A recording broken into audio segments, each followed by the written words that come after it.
Hello students, कैसे हैं? आशा करता हूं कि घर पे होंगे, स्वस्थ होंगे। आज हम डिफेंस गुरुजी के ऑनलाइन प्लेटफॉर्म पर जो कल संडे को अपना एनडीए का पेपर जो रखा गया था उसका कंप्लीट सॉल्यूशन इस वीडियो के माध्यम से डिस्कस करेंगे।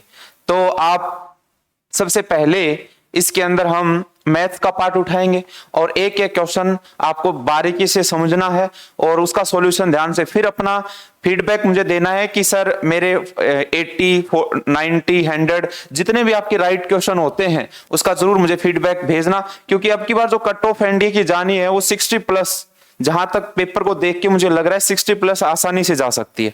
ठीक है, मैं ये इसलिए कह रहा हूं कि पेपर का लेवल है वो कुछ क्वेश्चन है ना बहुत ही बेसिक, बिल्कुल फॉर्मूले तक डायरेक्ट क्वेश्चन, मतलब लीनियर टाइप के क्वेश्चन पूछे गए हैं।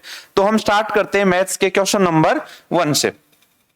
सबसे पहले क्वेश्चन नंबर 1 आपकी स्क्रीन के ऊपर है, जहां पे 10x की वैल्यू दे रखी है -3/4 और बता भी रखा है x in the second quadrant. जो आपका जो एंगल बता रखा है वो सेकंड क्वाड्रेंट में। आपको ये भी इतना पढ़ने के बाद ये भी दिमाग में आ जाना चाहिए सेकंड क्वाड्रेंट में है तो सेकंड क्वाड्रेंट में साइन और साइन का अपोजिट कोसेकेंट पॉजिटिव होते हैं, बाकी सारे क्या होते हैं? नेगेटिव होते हैं। ठीक है, what is the value of sine x cos x? Sine x into cos x की वैल्यू पूछिए। तो सबसे पहले हम इसको ट्राइंगल से सोल्व करेंगे। तो हमारे पास गिवन है 10x की वैल्यू जो है वो -3/4। हम ट्राइंगल बनाते हैं, राइट एंगल ट्राइंगल बनाते हैं, ये एंगल लेते हैं x। ठीक है, यहां से 10x होता है वो तो परपेंडिकुलर, तो परपेंडिकुलर 3 और बेस 4, तो हम पाइथागोरस यूज करेंगे। ये कितना आ जाएगा? 5 आ जाएगा। अब हम डायरेक्ट साइन एक्स, हमें चाहिए value sine x into cos x. तो साइन एक्स की वैल्यू क्या होती है? 3/5 परपेंडिकुलर अपॉन हाइपोटेन्यूस। अब ये भी ध्यान रखना है कि क्वाड्रेंट है वो सेकंड क्वाड्रेंट में, तो मैं साइन एक्स की वैल्यू 3/5 यूज कर रहा हूं। क्यों? कि सेकंड क्वाड्रेंट में साइन और cosecant both are positive, other जो वैल्यू होंगी वो सेकंड क्वाड्रेंट में क्या होंगी? नेगेटिव। इनटू अब कोस एक्स का क्या होगा? बेस अपॉन हाइपोटेन्यूस, तो 4/5। लेकिन ये ध्यान रखना है सेकंड क्वाड्रेंट है, एक्स है वो सेकंड क्वाड्रेंट में लाई कर रहा है, इसका मतलब कोस की हम वैल्यू क्या लेंगे? नेगेटिव लेंगे। बहुत ही आसान सा क्वेश्चन था, आंसर आ गया 12/-12/25। तो आंसर इसका क्या हो गया भाई? डी आंसर हो गया। ठीक है, अब हम चलते हैं। आई होप कि ये क्वेश्चन आपको अच्छे से समझ में आ गया होगा। अब हम नेक्स्ट क्वेश्चन की तरफ चलते हैं। ये कंप्लीट जो मैं आपको सोल्व करवा रहा हूं ये आपके डी सेट है उसका सॉल्यूशन मैं करवा रहा हूं। किसी बच्चे से ही लिया है मैंने और उस बच्चे ने ये जो कंप्लीट पेपर दिया इसके अंदर भी उसके अच्छे मार्क्स बन रहे हैं। कल से ही बच्चों के आ रहे हैं फोन के मैसेज आ रहे हैं, फोन आए सर लगभग 80+, 90+। ऐसा कोई नहीं कह रहा सर 110, 115, 120 का था तो कम से कम 80 में भी बहुत खुश हो रहे हैं। इतना खुश होने की जरूरत नहीं है, क्योंकि भाई पेपर का इतना लेवल भी नहीं था, उसके बाद भी आपके 80, 90 मार्क्स आ रहे हैं। कोई तो ज्यादा आप वो इंप्रूवमेंट वाली बात नहीं है। बेसिक जो अभी ऑफलाइन क्लासें अभी चल नहीं रही हैं कोरोना की वजह से, तो जो ऑफलाइन हमारे बैच थे उनमें जो करवाया गया जो मैथ्स में वैसे के वैसे, कुछ क्वेश्चन तो वैसे के वैसे जिनमें वैल्यू भी चेंज नहीं की गई है। ठीक है, तो इस साल जो ये अपना अप्रैल में अभी जो संडे को पेपर रखा गया है उसका लेवल ज्यादा नहीं है। कट ऑफ का ध्यान रखना 60+ ही जाएगी, तो फिर भी निराश नहीं हो, एक मौका और मिलेगा। अच्छी मेहनत करें, बस लगे रहें, बात ये है। ठीक है, अब स्टार्ट करते हैं हम क्वेश्चन नंबर 2 पे। 2 बहुत ही आसान सा क्वेश्चन है, बहुत ही बेसिक सा वैल्यू बेसिस है जिसकी हम डायरेक्ट वैल्यू निकाल सकते हैं। तो चाहो तो आप ये डिग्री में भी कन्वर्ट कर सकते हो। तो ये क्या बन जाएगा?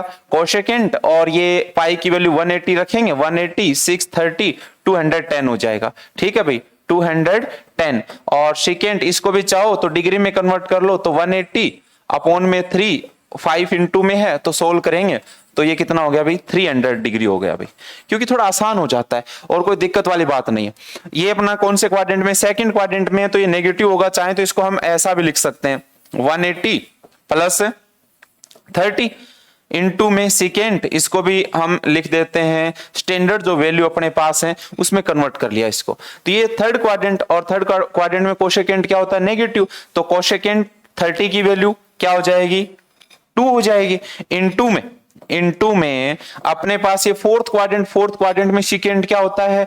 पॉजिटिव होता है, तो तो सीकेंट 60 की वैल्यू, सीकेंट 60 इसका मतलब कोस 60 की वैल्यू 1/2, तो इसकी वैल्यू हो जाएगी 2, 2 इंटू 2, आंसर क्या आ गया भाई -4 आंसर आ गया। तो आप देख सकते हैं ये क्वेश्चन कुछ सेकंडों में होने वाले थे, मैं इसको एक्सप्लेन इसीलिए कर रहा हूं कि आपको थोड़ा समझ में आए, अदरवाइज इन क्वेश्चनों को हम यही सोल्व कर सकते हैं, लिखने की जरूरत नहीं है, क्योंकि जैसे अपना पेन चलेगा तो ये तो सोच के चलो टाइम तो कंज्यूम होगा ही होगा, जितना हो सके पेन कम से कम चले। तो हम इसी क्वेश्चन को डायरेक्ट यहां 180 लिखते, डायरेक्ट 180 और 30 210 को डायरेक्ट सोल्व करते, cosecant third quadrant negative 180 plus 30 और 30 की वैल्यू -2, यहां से 180 तो 300 360 -60 सेकेंड 60 की वैल्यू 2, तो आंसर आ गया। अब चलते हैं हम नेक्स्ट क्वेश्चन की तरफ। आई होप कि आपको क्वेश्चन समझ में आ रहा होगा, बिल्कुल आराम से सोल्व करवा रहा हूं मैं, इसलिए नहीं भाग रहा और यूट्यूब की तरह कि भाई ये लो कि निपटाना ही है, काम है उसको निपटाना ही निपटाना है, ऐसा नहीं, हम एक शांति से,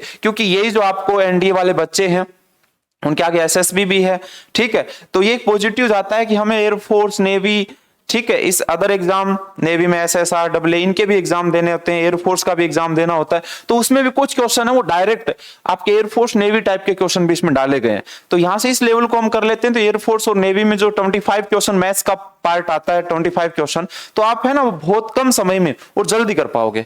तो अब चलते हैं क्वेश्चन इन द डिटरमिनेंट, इसका डिटरमिनेंट क्या दे रखा है 0, then what is the x equal to, हमें x की वैल्यू चाहिए, तो बहुत ही आसान सा क्वेश्चन है, हमें डिटरमिनेंट एक्सपेंड करना आना चाहिए, रो के अकॉर्डिंग भी, विद रिस्पेक्ट टू रो भी हम एक्सपेंड कर सकते हैं उसको, और कॉलम के विद रिस्पेक्ट भी एक्सपेंड कर सकते हैं। तो यहां आप ध्यान देंगे कि यहां 0 है, तो हम डायरेक्ट इसके विद रिस्पेक्ट हम क्या कर दें, इसको एक्सपेंड कर देते हैं, क्योंकि इसको जब लेंगे 0 इंटू समथिंग 0 हो जाएगा, ये भी 0 हो जाएगा, तो आ जाएगा क्या हो जाएगा -1, और ये क्या बच गया x प्लस ये 1 और x इज इक्वल टू 0, तो क्या बन गया भाई x square -1 is equal to 0। कैसे सोल्व होता है, इसको इससे मल्टीप्लाई करते हैं माइनस ये, तो x की वैल्यू क्या आ गई भाई +-1 आ गई।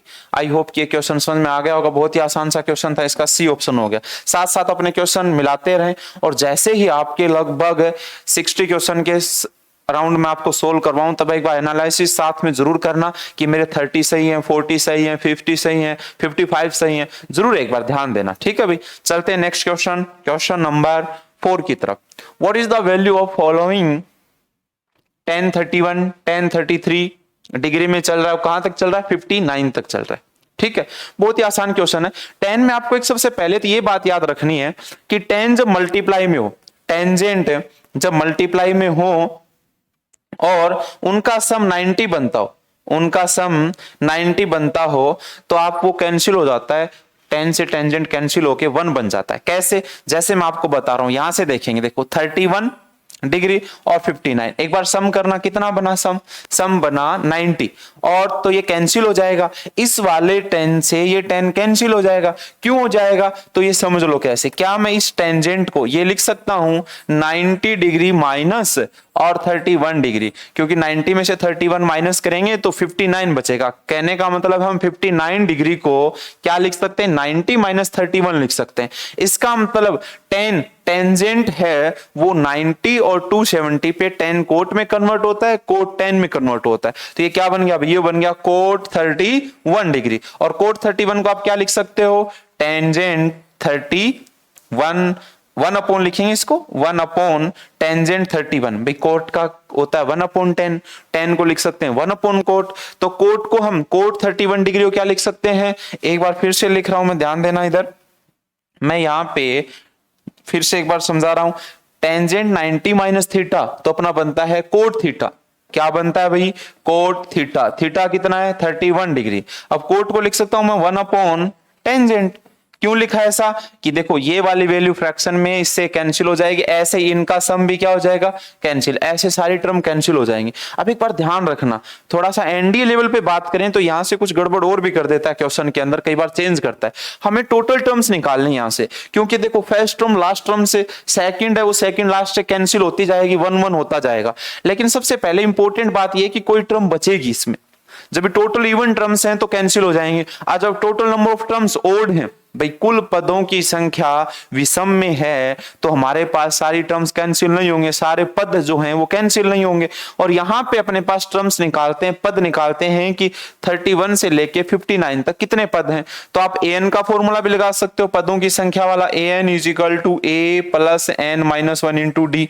इससे निकाल सकते हो क्योंकि एपी चल रही है, जो ये एंगल चल रहा है वो एपी में चल रहा है। या डायरेक्ट निकाल सकते हो, कैसे, लास्ट टर्म उठाओ माइनस फर्स्ट टर्म अपोन में डिफरेंस 2 का है और प्लस 1। तो ये बन गया, कितना बन गया भाई 8, 31 माइनस क्या 8 2/2 प्लस 1। इसका मतलब क्या बन गया भाई, यहां बन गया 14, मतलब टोटल टर्म 15 होंगे। 15 में क्या होगा, टोटल टर्म अपने पास कितनी है 15, इसमें ना 14 टर्म तो कैंसिल हो जाएंगे, एक मिडिल टर्म बच जाएगी, फर्स्ट और लास्ट से कैंसिल हो रही है तो मिडिल टर्म बचेगी। और वो मिडिल टर्म क्या नीचे, मिडिल टर्म भी निकाल सकते हो, ये प्लस ये अपोन में क्या हो जाएगा 2 हो जाएगा। तो क्या बनेगा भाई, ये 45 बचेगा और 1045 की वैल्यू भी क्या होती है 1 होती है। तो इसका आंसर क्या हो जाएगा भाई, सी हो जाएगा।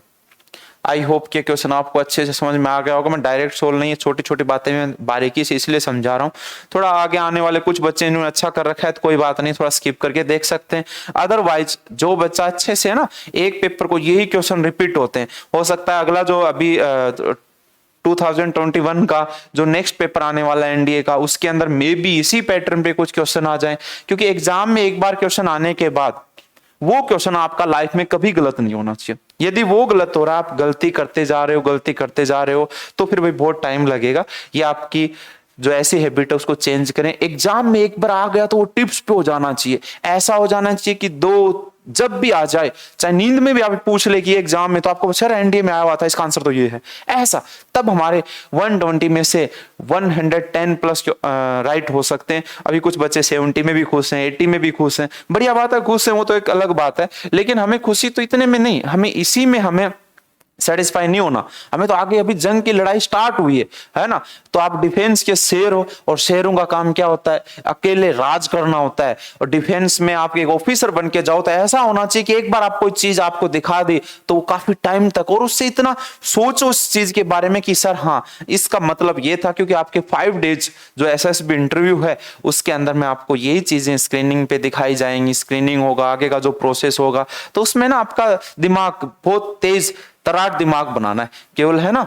एक बार दिखाया उसी चीज को आपको बस उसके बारे में सारा सोच लेना है, क्या पॉजिटिव, क्या इसके बारे में ये पॉजिटिव नेगेटिव, क्योंकि आपको एक ऑफिसर लाइन में जा रहे हो, इसलिए मैं ये बातें समझा रहा हूं आपको। नेक्स्ट क्वेश्चन बहुत ही आसान सा क्वेश्चन है। हमें किसकी वैल्यू चाहिए, डिटरमिनेंट दे रखा है और हमें वैल्यू चाहिए f-1 प्लस f0 और f1। ठीक है, हम डायरेक्ट बताएंगे आपको, है ना, सोल्व नहीं करेंगे, क्योंकि जितना हो सके पेन कम से कम चले। फिर भी मैं कोशिश कर रहा हूं लिखने की, इसलिए कि आपको एक बार लिखने के बाद चीजें समझ में आ जाए। तो चलते हैं सबसे पहले -1। अब एक बात, डिटरमिनेंट को जब भी आप सोल्व करते हो तो सबसे पहले आपके दिमाग में ये आ जाने चाहिए, एनी 2 रो, कोई भी 2 पंक्ति, एनी 2 कॉलम, कोई भी 2 स्तंभ यदि आइडेंटिकल हैं, मतलब सेम है, कहने का मतलब ये रो है, ये रो, इनकी कोई भी 2 रो सेम हो, या कोई भी 2 कॉलम है, इसके कोई भी 2 कॉलम हो वो सेम हो, या उनका रेशियो सेम हो, ठीक है, तो हमारा कंप्लीट डिटरमिनेंट की वैल्यू क्या बन जाती है, 0 बन जाती है। इसी पे ध्यान देके -1, अब -1 इसके अंदर मैं पुट करूंगा तो है ना, ऐसी जगह पुट करो, देखो मैं यहां पुट कर रहा हूं -1, ये 0 बन गया, ये 0 बन गया, ये 0, अंदर इसे कॉलम 0 बन गया, जैसे 0। तो आपको ये बात भी पता होना चाहिए, कोई भी मैट्रिक्स जिसका हमें डिटरमिनेंट निकालना है, स्क्वायर मैट्रिक्स का, स्क्वायर मैट्रिक्स इसलिए बोल रहा हूं, डिटरमिनेंट होता है वो केवल और केवल आपके स्क्वायर मैट्रिक्स, उसी का हम डिटरमिनेंट निकाल सकते हैं। उसका जब डिटरमिनेंट निकालते हैं, कोई भी row, any 1 row, any 1 column, or 0, कोई भी एक कंप्लीट कॉलम या कोई भी एक कंप्लीट रो यदि 0 0 0 है तो उसका डिटरमिनेंट क्या हो जाएगा, 0 हो जाएगा। ठीक है, अब 0 रखना है, f0 मतलब f(x) ये है, तो हमें x की जगह क्या रखना है, 0, तो f0 आ जाएगा।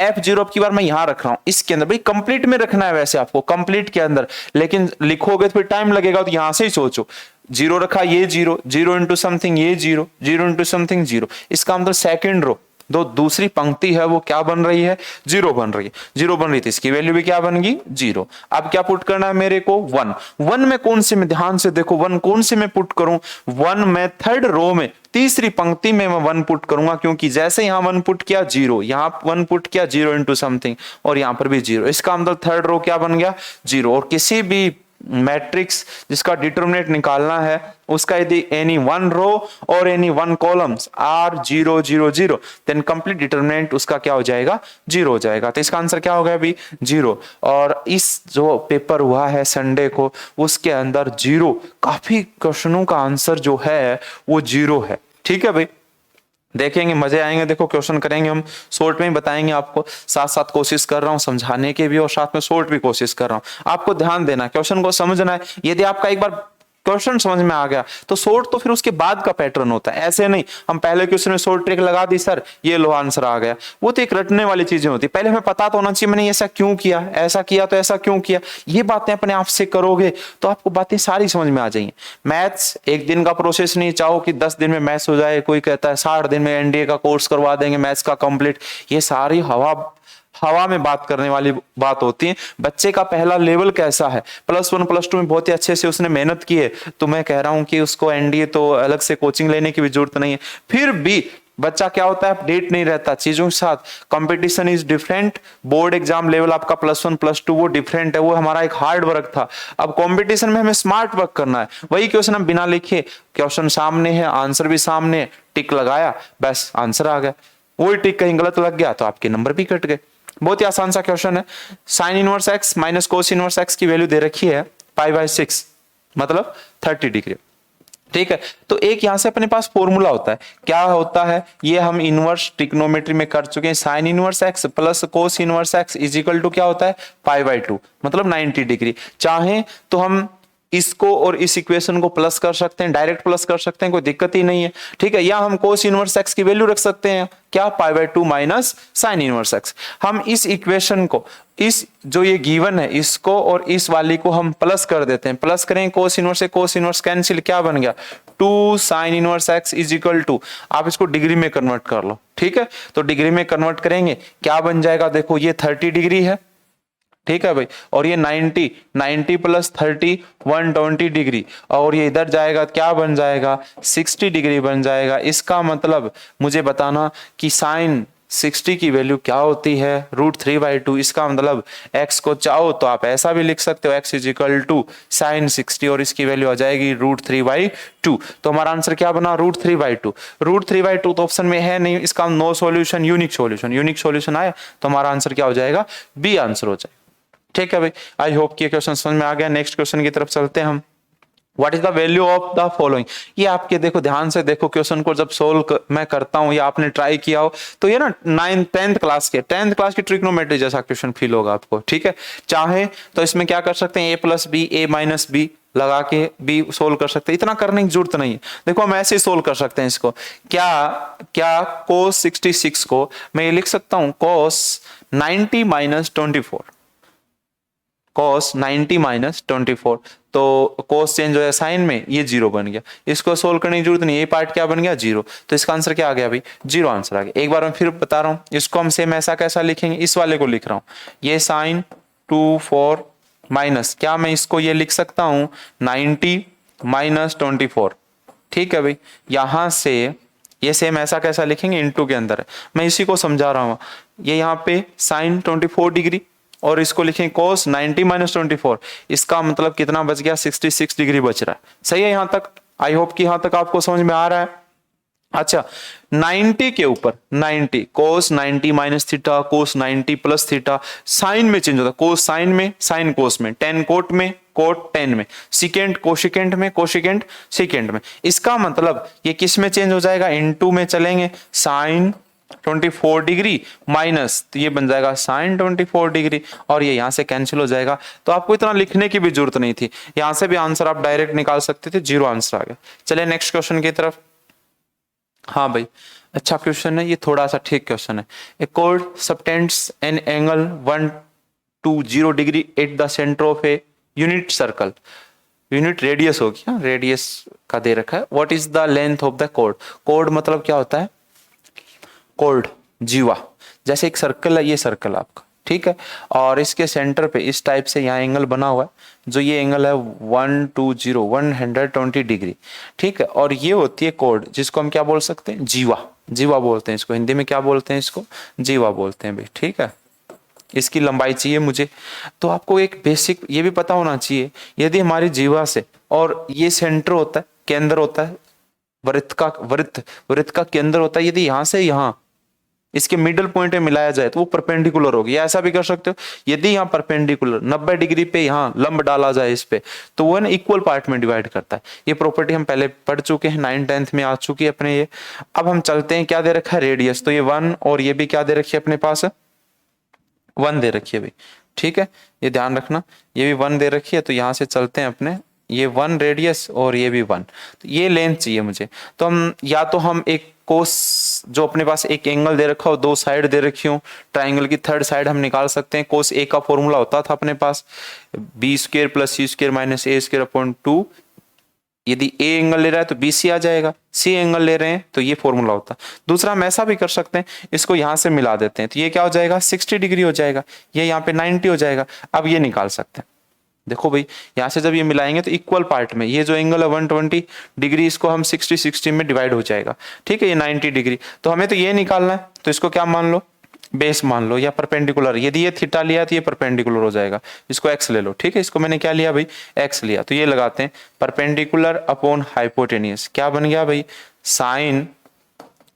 60 डिग्री, और साइन 60 की वैल्यू कितनी हो गई भाई, √3/2। हमारे पास इतना पार्ट आ चुका है, यहां से यहां आ चुका है √3/2, तो ये कंप्लीट पूछी है तो कंप्लीट डबल हो जाएगी, तो डबल 2x की वैल्यू कितनी हो जाएगी भाई, √3। यहां से आंसर कितना आ गया अपना, √3 यूनिट्स आंसर आ गया भाई।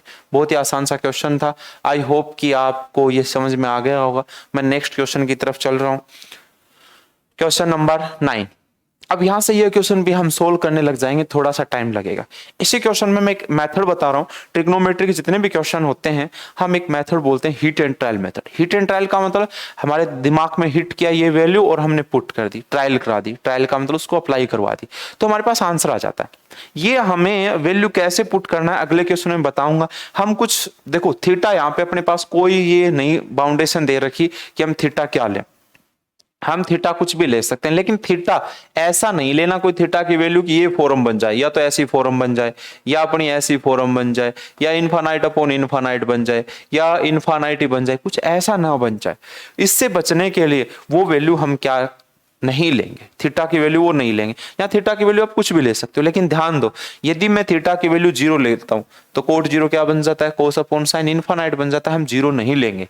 ठीक है, मैं यही बात समझाना चाह रहा हूं कि आप थीटा की वैल्यू कुछ भी ले सकते हो, लेकिन वो नहीं लेनी जिसमें अपने पास ऐसी फॉर्म कुछ बन जाए, नॉट डिफाइन वाली वैल्यू बन जाए, इनफाइनाइट बन जाए, कॉम्प्लेक्स बन जाए, ऐसी वैल्यू हम नहीं लेंगे। तो हम 45 रख लेते हैं, 45 से कोई दिक्कत नहीं होगी। थीटा की वैल्यू मैंने अज्यूम कर ली, मैं यूज कर रहा हूं heat and trial method. Heat and trial इसलिए बोल रहा हूं, हीट एंड ट्रायल मेथड इसलिए कभी बोल लूं तो आपको समझ में आ जाए हीट एंड ट्रायल मेथड क्या कह रहा है कि हम थीटा की कोई वैल्यू अज्यूम कर लो। तो 45 ले लेता हूं, जैसे ही 1 ये कोट 45 1 तो कितना बन गया 2, और ये कोसेकेंट 45 कितना हो जाएगा, माइनस का माइनस है, और 45 √2 बन जाएगा। ठीक है, इनटू में ये क्या हो, 10 45 1 + 1 2, और सेकेंड 45 भी क्या बनेगा √2, a + b a - b, formula बन जाएगा a² - b²।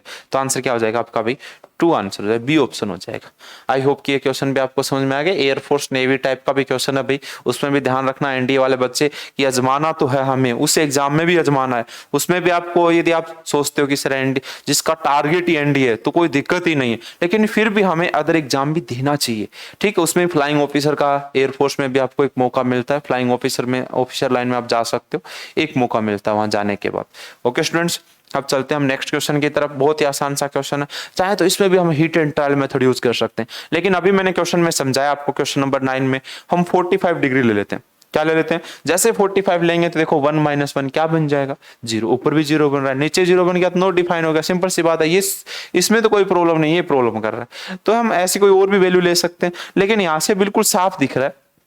यदि मैं इस कोट को 1/10 लिखूं, इस कोट को मैं क्या लिखूं 1/टेंजेंट लिखता हूं, तो और एलसीएम लेता हूं तो कैंसिल हो जाए डायरेक्ट, ये टेंजेंट स्क्वायर थीटा ही बन जाएगा। कैसे, देखो इसको लिखेंगे 1 प्लस 1 अपॉन टेंजेंट स्क्वायर, और एलसीएम लिया तो ये बन गया टेंजेंट स्क्वायर प्लस 1, उससे कैंसिल हो जाएगा, और यहाँ क्या टेंजेंट स्क्वायर बना वो ऊपर चला जाएगा।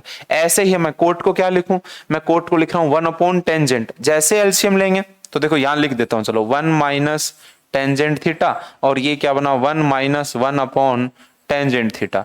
अब एलसीएम लेंगे तो ये बन जाएगा 1 माइनस टेंजेंट थीटा, और नीचे क्या बन गया टेंजेंट थीटा माइनस 1 अपॉन में टेंजेंट थीटा। ठीक है, आई होप कि यहां तक समझ में आ रहा है आपको। अब देखो इस वाली वैल्यू से ये जब कैंसिल होगी तो -1 टेंजेंट ऊपर चला जाएगा तो क्या बन गया माइनस टेंजेंट थीटा, और उसका क्या है स्क्वायर है, तो क्या बन गया भाई यहां से ये टेंजेंट स्क्वायर थीटा बन गया, माइनस ये ऑलरेडी ये बाहर वाला है वो स्क्वायर के अंदर है, तो क्या बन गया भाई टेंजेंट स्क्वायर थीटा। इससे ये वैल्यू कैंसिल होगी, बताओ आंसर क्या है 0। तो 0 के जो फैन हैं उनका जिसने तुक्का भी लगाया है तो उसका बिल्कुल राइट है। ठीक है, उसके नंबर बिल्कुल फ्री में मिल चुके हैं उसको, लेकिन इतना टाइम भी आपके पास मिल गया होगा कि ज्यादा लेंथी पेपर नहीं है, आपने मन से काम यदि +1 +2 में भी आप अच्छे से मेहनत करके गए हैं तो भी आपकी कोई दिक्कत नहीं होनी। ठीक है, फिर भी आई होप कि क्वेश्चन आपको समझ में आ गया होगा। अब चलते हैं हम नेक्स्ट क्वेश्चन की तरफ। Question number 11, what is the interior angle of A octagon of the side length of 2 centimetre. अच्छा क्वेश्चन है। ठीक है, सारे एग्जाम के लिए नॉर्मल कंपटीशन का कोई पेपर देना उसमें भी ये क्वेश्चन इंपॉर्टेंट है। ऑक्टागन 8 साइड, तो उसमें हम इंटीरियर एंगल निकाला। इंटीरियर एंगल का एक फॉर्मूला होता है, जो ये फॉर्मूला होता है वो ये है n-2 sum of all interior angle into 180 degree. ये सम होता है, सम ऑफ इंटीरियर एंगल, ये इंटीरियर एंगल का मेरे पास सम का फॉर्मूला होता है। और ईच एंगल निकालना, ईच इंटीरियर एंगल निकालना है तो हमारे पास प्रत्येक अंतः कोण जो अपना रेगुलर पॉलीगन होता है, ये रेगुलर पॉलीगन है 8 साइड का अष्टभुज, जिसको हिंदी में बोलते हैं अष्टभुज, ये प्रत्येक अंतः कोण निकालना, ईच इंटीरियर एंगल निकालना है तो हम साइड से क्या कर देते हैं डिवाइड कर दें, n-2 180, यही फॉर्मूला उसमें n से डिवाइड कर दें। n दे रखा है, n होती है sides, number of sides octagon है तो 8-2 6 इंटू 180 डिग्री, और अपॉन में 180 को चाहो तो आप पाई भी लिख सकते हो भाई। ठीक है, 180 को आप चाहो तो पाई भी लिख सकते हो, यहाँ मैं लिख रहा हूँ पाई लिख रहा हूँ भाई, ध्यान देना। यहाँ 180 को हम पाई डिग्री, पाई भी रेडियन में, क्योंकि ऑप्शन है वो अपने रेडियन में दे रखे तो रेडियन में ले सकते हैं। एन कितना भाई 8, तो ये कैंसिल हो जाएगा। बहुत ही छोटा सा क्वेश्चन था, ये मैंने थोड़ा सा लेंथ इसलिए कर दिया आपको समझाने के लिए। ठीक है, तो इसका बी आंसर हो जाएगा 3 पाई अपॉन में 4। बाकी यहीं से सोल्व हो जाता है ये 8, तो 8 में आप निकालोगे 8-2 6 180, टोटल सम आ गया। ईच एंगल पूछ रहा है, ये टोटल इंटीरियर एंगल का सम है, तो उसमें n से क्या कर देंगे भाई डिवाइड कर देंगे, और जैसे ही डिवाइड करेंगे तो ईच इंटीरियर एंगल आपको मिल जाएगा। चलते हैं हम भाई नेक्स्ट क्वेश्चन की तरफ। क्वेश्चन नंबर 12, बहुत ही आसान सा क्वेश्चन है। हमें चाहिए sine theta plus cos theta की वैल्यू निकालनी है। ठीक है, if the sine 7 sine theta plus 24 cos theta is equal to 25। ऐसा क्वेश्चन जब भी हो तो हमें यही पैटर्न लगाना है। देखना मैं ये क्यों लगा रहा हूं, आप ध्यान देना, और ये आपको एग्जाम में ये काम नहीं करना, एग्जाम में आपको डायरेक्ट सोल्व करना है 25 से सबको। भाई उधर 1 बना लो, उधर क्या बना लो 1, क्यों बनाया ये बात समझ में आएगी। एग्जाम में डायरेक्ट करने की कोशिश करना, लिखने की भी जरूरत नहीं है, ये स्टेप भी लिखने की जरूरत नहीं है आपको। तो हम क्या करेंगे, इधर जब भी वैल्यू साइन कोस में हो, इधर जो भी वैल्यू उससे हम डिवाइड कर दें। ऐसा क्यों कर रहे हैं, ऐसा इसलिए कर रहे हैं, हमारे पास साइन और कोस में एक फॉर्मूला होता है। एक फॉर्मूला क्या होता है, वो ये बनता है भाई, देखो sine square theta plus cos square theta is equal to 1 होता है।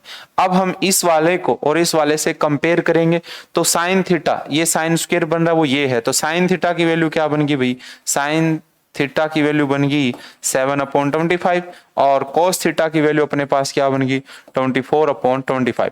इसका मतलब हमें क्या चाहिए भाई, sign theta plus cos theta का सम चाहिए, डायरेक्ट सम कर दो यहाँ पे। ये मैं आपको इसलिए करवा रहा हूँ इतना कि आपको समझाने के लिए, अदरवाइज इसको शॉर्ट में बिल्कुल ये कम से कम जितना हो सके कम से कम, ये कोई लिखने की जरूरत नहीं, आपके दिमाग में होनी चाहिए। तो क्या बना भाई, ये बन गया अपने पास 7 + 24, तो ये बन गया 31/25, तो आंसर आ गया अपने पास डी आंसर आ गया भाई। आई होप कि ये क्वेश्चन आपको समझ में आ गया होगा। अब चलते हम नेक्स्ट क्वेश्चन की तरफ, जो आपको आराम से समझना है। बहुत ही अच्छा क्वेश्चन है, कोई दिक्कत नहीं होगी, आराम से समझेंगे। ये अपने एनडीए के लिए जो हाइट एंड डिस्टेंस के क्वेश्चन है, बहुत पहले से मतलब जब भी एनडीए का पेपर अपने हुआ है ऑफलाइन, अभी ऑनलाइन अभी नहीं हुआ, जब भी ऑफलाइन पेपर आया उसमें लगभग मिनिमम 4 क्वेश्चन के आसपास आ ही जाते हैं। अब की बार लगभग 2 ही क्वेश्चन दिए हैं इसमें हाइट एंड डिस्टेंस के, अदरवाइज 4 to 5 क्वेश्चन इजीली आ जाते हैं। ठीक है, इसका मतलब हाइट एंड डिस्टेंस का आपका कॉन्सेप्ट कंप्लीट होना चाहिए, जो 10th क्लास में भी आया है और आगे फिर 11th में भी डिस्कस हुआ।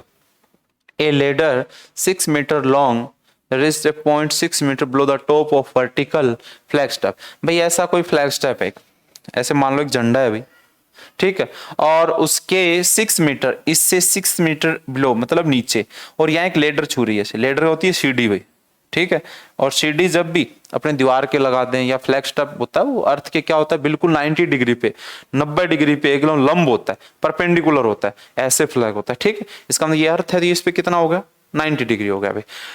यहां से ये 90 डिग्री बन गया। ये अपने पास एंगल दे रखा होगा, नहीं तो देख लेते हैं, एंगल ऑफ एलिवेशन होता है ये, तो ये कितना, foot of the ladder is the elevation of the top of the flag step. Top से दे रखा है, ये नहीं दे रखा, अपने पास ये वाला एंगल दे रखा है, और ये एंगल कितना दे रखा है भाई, 75 डिग्री दे रखा है। ये कितना डिग्री, 90 डिग्री। हम ये एंगल निकाल सकते हैं, कैसे निकालेंगे, ट्राइंगल के जो एंगल का सम होता है 180 डिग्री होता है, तो यहां से अपने पास ये आ जाएगा 15 डिग्री। अच्छा एक बात और ध्यान देना, लेंथ ऑफ लेडर भी दे रखा है, लेंथ ऑफ लेडर दे रखा है अपने पास, लेंथ ऑफ लेडर क्या दे रखी है, तो ये भी ध्यान दें भाई। ठीक है, तो यहां तक का ये काम कंप्लीट हो गया अपना। ये अपने पास आ गया 15 डिग्री। कैसे आ गया, this angle plus this is equal to 180 degree. ठीक है, अब अपने पास ध्यान देना, लेंथ ऑफ लेडर यहां बता रखी होगी, लेडर 6 मीटर लॉन्ग। अब ये लेडर जो ये है सीडी, उसकी लंबाई 6 है। अब ये जो ऊपर ट्राइंगल बन रहा है, ऐसे बना देते हैं, ए बी सी और डी। जो ये ट्राइंगल बन रहा है, ये आपका समद्विबाहु, जिसको हम क्या बोलेंगे, आइसोसेलेस होता है, एक इक्विलेटरल ट्राइंगल होता है। Equilateral 3 sides are equal, isosceles 2 sides are equal. ये समद्विबाहु त्रिभुज है जिसकी 2 साइड इक्वल हो, तो ये भी पता चल गया होगा आपको, 15 डिग्री आएगा भी। यदि ये साइड और ये साइड इक्वल है तो ये एंगल भी सेम होंगे। ये एंगल 15 डिग्री है तो नीचे वाला भी कितना होगा, 15 डिग्री होगा भाई। ठीक है, क्या फायदा होगा, ये कंप्लीट 75 डिग्री है तो ये कितना हो जाएगा भाई, 60 डिग्री हो जाएगा। ये जो छोटे वाला एंगल है वो कितना हो जाएगा, 60 डिग्री। अब हमें हाइट ऑफ फ्लैग स्टेप, अब जो फ्लैग स्टेप है इसकी हाइट चाहिए। इसका मतलब ये तो अपने पास 6 दे रखी है, और ये वाला ट्राइंगल लेंगे यहां से, और ये और ले लेते हैं हाइट, h मान लेते हैं जिसको। कंप्लीट फ्लैग स्टेप की हाइट क्या हो जाएगी, h + 6। h की वैल्यू के लिए हम क्या करेंगे, देखो ये गिवन है और ये निकालना है, तो क्या लें, परपेंडिकुलर अपॉन हाइपोटेनियस, क्या बन गया, साइन 60, और साइन 60 की वैल्यू बन गई अपने पास √3/2। जैसे ही सोल्व किया तो h कितना बन गया अपने पास, 3√3। क्रॉस मल्टीप्लाई की मैंने, आर पार गुणा किया इसके इस टाइप से, और h की वैल्यू है 3√3। इसका मतलब ये यहां से BC 3√3, तो लेंथ ऑफ फ्लैग स्टेप कितनी हो जाएगी भी, 6 और ऐड कर दो, 6 + 3√3 मीटर है तो मीटर। ठीक है, जो भी दे रखा है आपको यूनिट गिवन होगी, यूनिट में आ जाएगा। 6 + 3√3 आंसर हो गया आपका। आई होप कि क्वेश्चन आपको इजीली समझ में आ गया होगा। नेक्स्ट क्वेश्चन सेम इसी टाइप का क्वेश्चन है लगभग। यहां से देखेंगे, the shadow of A tower. अब टावर अर्थ के साथ, धरती के साथ अपना 90 डिग्री पे होता है। ठीक है, ये अपने क्या ले लेते हैं, टावर ले लेते हैं, x metre long, found to be x metre long. ये x मीटर लंबा है। क्या कह रहा था, शैडो कह रहा है, सॉरी भाई, द शैडो, शैडो मतलब छाया, उस छाया है जो टावर की, वो हमें x मीटर लॉन्गर ज्यादा मिली। कब, when the angle of elevation of the sun change from 60 to 45। भाई पहले कुछ एंगल था और उसके बाद जो एंगल बना अपना वो बन गया 45। आप देख भी सकते हो, ये एंगल छोटा होगा और ये एंगल, यदि कंफ्यूज हो रहा हो तो आप देख सकते हो, ये यहाँ से एंगल इंक्रीज हो गया तो ये छोटा हो जाएगा, ये यहाँ से डिक्रीज हो रहा है ये छोटा है, ये बड़ा हो जाएगा। आप ऐसे भी इस क्वेश्चन को समझ सकते हैं। ठीक है, ये अपने टावर के साथ है, नीचे अर्थ है, 90 डिग्री पे होगा। अच्छा, लॉन्गर इसका मतलब पहले कुछ छाया थी, अब जो ये एक्स्ट्रा मिल रही है, यहां से ये जो इतना पार्ट मिल रहा है वो अपने एक्स्ट्रा शैडो लॉन्गर मतलब ज्यादा हो जाती है। ठीक है, कह रहा height of the tower is, height दे रखी है, कोई दिक्कत ही नहीं है, हाइट लो 5 3 प्लस √3, ये भी दे रखी है। Then what is the x equal to, x अपने को चाहिए क्या है। अब आप यहां से ये निकालो, सबसे पहले क्या करो, ये निकालो। इसको निकालने के लिए क्या लेंगे अपने, ये अपॉन ये, तो इसको क्या मान ले भाई, इसको बेस b मान लो, चाहे इसको y मान लो, y मान लेते हैं। ठीक है, तो क्या आ जाएगा y, ये बन जाएगा अपना, देखो 5 15 मल्टीप्लाई करके लिख देते हैं, 5√3 ये परपेंडिकुलर अपॉन बेस। ठीक है, बेस कितना y, क्या बन गया टेंजेंट 60, और टेंजेंट 60 की वैल्यू कितनी बनी अपने पास, √3 बनी भाई, टेंजेंट 60 की वैल्यू √3, क्रॉस मल्टीप्लाई करेंगे तो y अपने पास ये निकल के आ जाएगा 15 प्लस 5√3 अपॉन में √3, इसको सोल्व कर लेंगे थोड़ा तो क्या बन जाएगा 5√3 5√3 प्लस 5, तो ये y आ चुका है अपने पास 5√3 प्लस और 5 आ चुका, 5√3 प्लस 5 आ चुका है। हमें तो ये चाहिए, इसका मतलब ये एंगल 45 है। जब हम इस कंप्लीट ट्राइंगल को यूज करेंगे तो ये भी 45 होगा, जो ये होगा उतना ही होगा, या आप डायरेक्ट ये अपॉन ये इज इक्वल टू 1045 की वैल्यू 1, तो ये जो कंप्लीट आएगा, जो ये कंप्लीट आएगा ये अपने परपेंडिकुलर के इक्वल आएगा, कितना आएगा 15 प्लस 5√3, 15 ये कंप्लीट आएगा अपने पास 15 प्लस 5√3, मैंने मल्टीप्लाई करके लिखा। हमें तो ये चाहिए, तो इस कंप्लीट में से ये माइनस कर देते हैं। जैसे ये माइनस करेंगे तो x की वैल्यू क्या बन जाएगी भैया, x की वैल्यू बन जाएगी अपने पास 10, 5 कैंसिल हो गया और ये कैंसिल हो गया, तो अपने पास क्या बन गया भाई 10 मीटर आ गया। बहुत ही आसान सा क्वेश्चन था। इस कंप्लीट में से ये वाला पार्ट माइनस कर देंगे, जो ऑलरेडी शैडो थी वो माइनस कर देंगे, और तो ये जो एक्स्ट्रा जो बच गई शैडो जो अपनी इंक्रीज हुई है एंगल के बाद, जैसे ही कोण चेंज हुआ और वैसे एंगल चेंज हुआ तो ये अपनी शैडो भी चेंज हुई। ठीक है, तो आंसर कितना आ गया भाई 10, बी आंसर आ गया। चलते हैं नेक्स्ट क्वेश्चन की तरफ। बहुत ही आसान सा क्वेश्चन है। टेंजेंट 45 प्लस थीटा की वैल्यू चाहिए, tan a प्लस बी का फॉर्मूला आना चाहिए आपको, tangent a plus tangent b upon 1 minus tangent a tangent b। यहां से मैं टेंजेंट की वैल्यू निकाल सकता हूं, कोस यहाँ इसके डिवाइड में जाएगा, 4 इधर आएगा, तो क्या बन गया 3/4 is equal to sine theta upon cos theta, क्या बन गया अभी टेंजेंट थीटा। ऐसे समझो मैंने कोस थीटा से बोथ साइड डिवाइड कर दिया, वो लगा दो formula, tangent a 45 1 tangent a plus tangent b upon 1 minus tangent a tangent b, तो 1 इंटू 3/4, 4 से 4 कैंसिल 7/1, तो आंसर क्या आ गया अपने पास 7 आंसर आ जाएगा भाई, 4 से 4 कैंसिल हो जाएगा और 4 प्लस 7 बी आंसर हो गया भाई। बहुत ही आसान सा क्वेश्चन था, बहुत ही बेसिक सा फॉर्मूले बेस पे क्वेश्चन था, लगता नहीं है एनडीए का कि ये एनडीएम भी ऐसा क्वेश्चन डाल दिया गया। ठीक है, नेक्स्ट क्वेश्चन चलते हैं। ये अपने पास डायरेक्ट एक प्रॉपर्टी होती है, ठीक है, जो मैं बाइनोमियल थ्योरम में करते हैं। ये अपने पास ऐसा होता है, देखो NC0 plus NC1 plus NC2 plus dash dash, इसका डायरेक्ट होता है 2 की पावर n होता है। ठीक है, ये NC1 से स्टार्ट है, NC1 NC2 मतलब ये टर्म नहीं है, तो ये NC0 क्या होता है 1 होता है, ये उधर जाएगा तो क्या हो जाएगा माइनस हो जाएगा 2 की पावर n माइनस 1, ऐसा बनना चाहिए। ठीक है भाई, तो ऐसा तो है नहीं, इसने सम करके डायरेक्ट लिख रखा है, इसका मतलब हम देखते हैं ऑप्शन से करके देखते हैं तो बन जाएगी बात। ठीक है, या ये जीपी बनेगी भी, आप समझ सकते हो जीपी में आप सम निकाल सकते हो, एन टर्म का सम भी निकाल सकते हो। यहाँ से अपने पास आंसर है वो सी बनेगा। सी कैसे बनेगा, जैसे हम सबसे पहले 1 रखेंगे इसमें, जैसे 1 रखेंगे ठीक है तो क्या बन जाएगा 2 माइनस 1 क्या बन जाएगा 1, 2 रखें 4, 2 फिर यहां तक चलेगा 2 है ना, तो ये बना 4 माइनस 1 3, बिल्कुल ये आंसर बनेगा, लास्ट टर्म यही बनेगी इसमें। ठीक है, यहां से भी देख सकते हो 1 रखो तो ये 1 बन रहा है, 2 रखा तो 2 बन रहा है, 3 रखा तो 2 का स्क्वायर बन रहा है। यहां से नहीं बनेगा क्योंकि n है वो अपनी 0 से स्टार्ट होता है ना, जो NC 0 होता है, तो यहाँ से 0 से स्टार्ट करेंगे इस वैल्यू को, तो अपने सी आंसर आ गया भाई। आई होप कि ये क्वेश्चन आपको समझ में आ गया होगा, डायरेक्ट फॉर्मूले बेस पे क्वेश्चन था, ऑप्शन में दे ही रखा था। ठीक है, नेक्स्ट चलते हैं, क्या क्वेश्चन है, what is the sum of coefficient of first and the last term of the expansion. ये आपको बाइनोमियल थ्योरम दे रखी है। ठीक है, इस बाइनोमियल थ्योरम में ये आपकी एक एक्सपेंशन है जिसको आपको एक्सपेंड करना है, जिसकी फर्स्ट टर्म क्या बनती है 2nc0 प्लस लास्ट टर्म क्या बनती है 2ncr मतलब 2n, ये भी 1 होता है और ये भी क्या बनेगा 1, भी nc0 भी 1 होता है, ncn भी क्या होता है 1 होता है, 1 + 1 क्या बन गया अपने पास 2 बन गया। भाई दे रखा what is the sum of the coefficient of first and last term in the expansion, इसका अपने फर्स्ट और लास्ट टर्म का जो एक्सपेंशन एक्सपेंड करेंगे जो टर्म है उनका कोफिशिएंट का सम पूछा है। तो आपको आई होप कि समझ में आ गया होगा, बहुत ही आसान सा क्वेश्चन था। नेक्स्ट क्वेश्चन की तरफ चलते हैं। If the first term of the AP first term if the first term of the AP is 2 and the sum of the first 5 terms equal to the 1/4 the sum of the next 5 terms, what is the sum of the first 10 terms? कहने का मतलब है first 5 term का सम तो S5 लिखते हैं AP के अंदर है और वो किसके इक्वल है 1/4 time 1/4 first 5 terms equal to 1/4 of the sum of next 5 terms.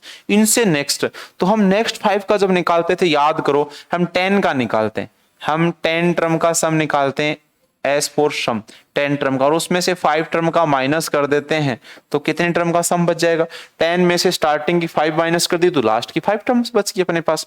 इसको सोल्व कर देते हैं, क्रॉस मल्टीप्लाई करते हैं 4 और 5, ये बन गया 5S 5 टर्म का और ये बन गया S10 बन गया। ठीक है भाई, यहां से अपने को निकालना क्या है what is the sum of the first 10 terms, first 10 term का मतलब S10 निकालना, S10 निकालना।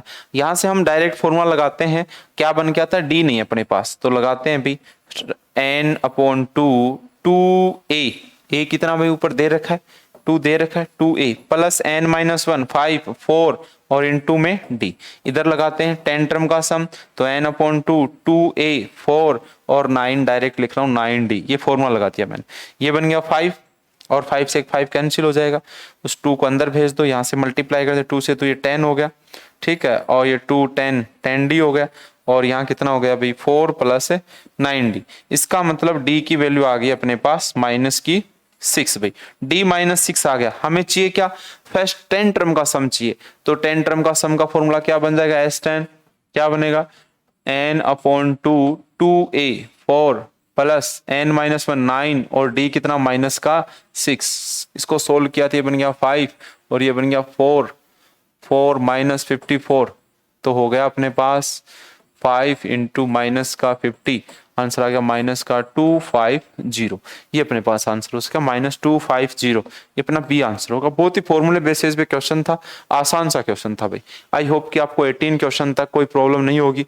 अब हम नेक्स्ट क्वेश्चन की तरफ चलते हैं, question number 19। Consider the following statement. ये हम जब एपी और जीपी जब करवाया, जब हमने ऑफलाइन बैच में एपी और जीपी जो बच्चे हमारे ऑफलाइन में थे वो तो बिल्कुल इसको देखते टिक लगा दिया होगा, क्योंकि थ्योरी बेसिस पे ये बात लिखाई थी। यदि हम किसी भी एपी, पहले मैं एपी की बता रहा हूँ, एपी में सेम टर्म ऐड करते हैं तो उसका जो अपने पास अर्थमेटिक मीन होता है वो भी उतना इंक्रीज हो जाता है। ठीक है, समांतर श्रेणी बोलते हैं एपी को, अर्थमेटिक प्रोग्रेशन। जीपी होती है ज्योमेट्रिक प्रोग्रेशन, जिसको हिंदी में गुणोत्तर श्रेणी बोलते थे हम। इसमें हमें जिस नंबर से मल्टीप्लाई कर रहे हैं जीएम भी उतना ही मल्टीप्लाई हो जाता था, डिवाइड कर रहे हैं तो उतना ही क्या हो जाता था, जीएम उस नंबर से डिवाइड हो जाता था। कहने का मतलब है, सबसे पहला देखेंगे क्या है, if each term of GP is multiplied by the same non zero numbers, then कहने का मतलब है कोई भी जीपी यदि हम उसको सेम नंबर से मल्टीप्लाई करते हैं, multiply the same number zero, then the resulting sequence is also a GP, वो जीपी में ही रहती है। सिंपल सी बात, कोई भी जीपी ले लो आप 2 4, उसको कोई भी नंबर से मल्टीप्लाई करो, जीरो को छोड़कर, जीरो से करोगे जीरो ही बन जाएगा। सही बात कह रहा है। Second, if each term of A GP is divided by the same, वही कह रहा है डिवाइड कर रहा है तो वो रिजल्टिंग सीक्वेंस होगी वो भी एक जीपी में रहेगी। Both 1 and 2 follow the statement, बहुत करेक्ट है इसके अंदर। आसान सा क्वेश्चन, थ्योरी का क्वेश्चन था। How many 5 digit prime number can be formed using the digit, ये repetition of digit not allowed, इसका जीरो आंसर होगा भाई। क्या होगा इसका, जीरो। ये देखो जीरो के जो फैन हैं वो ध्यान दे, जीरो इसमें काफी सारे शायद थर्ड जीरो आ चुका है 20 के अंदर, 20 क्वेश्चन किए उसमें भी 3 जीरो आ चुके हैं। ठीक है, तो ध्यान दें, हमें ये 5 डिजिट का एक नंबर बनाना है जिसमें रिपीटिशन लाउड नहीं होनी चाहिए। यदि टोटल नंबर पूछता है तो हम डायरेक्ट करते थे, जैसे हम टोटल नंबर 5 डिजिट के तो ऐसा बना देते 1 2 3 4 5, यहाँ 5 आएंगे, यहाँ 4 3 2 1, इनका हम क्या करते थे मल्टीप्लाई।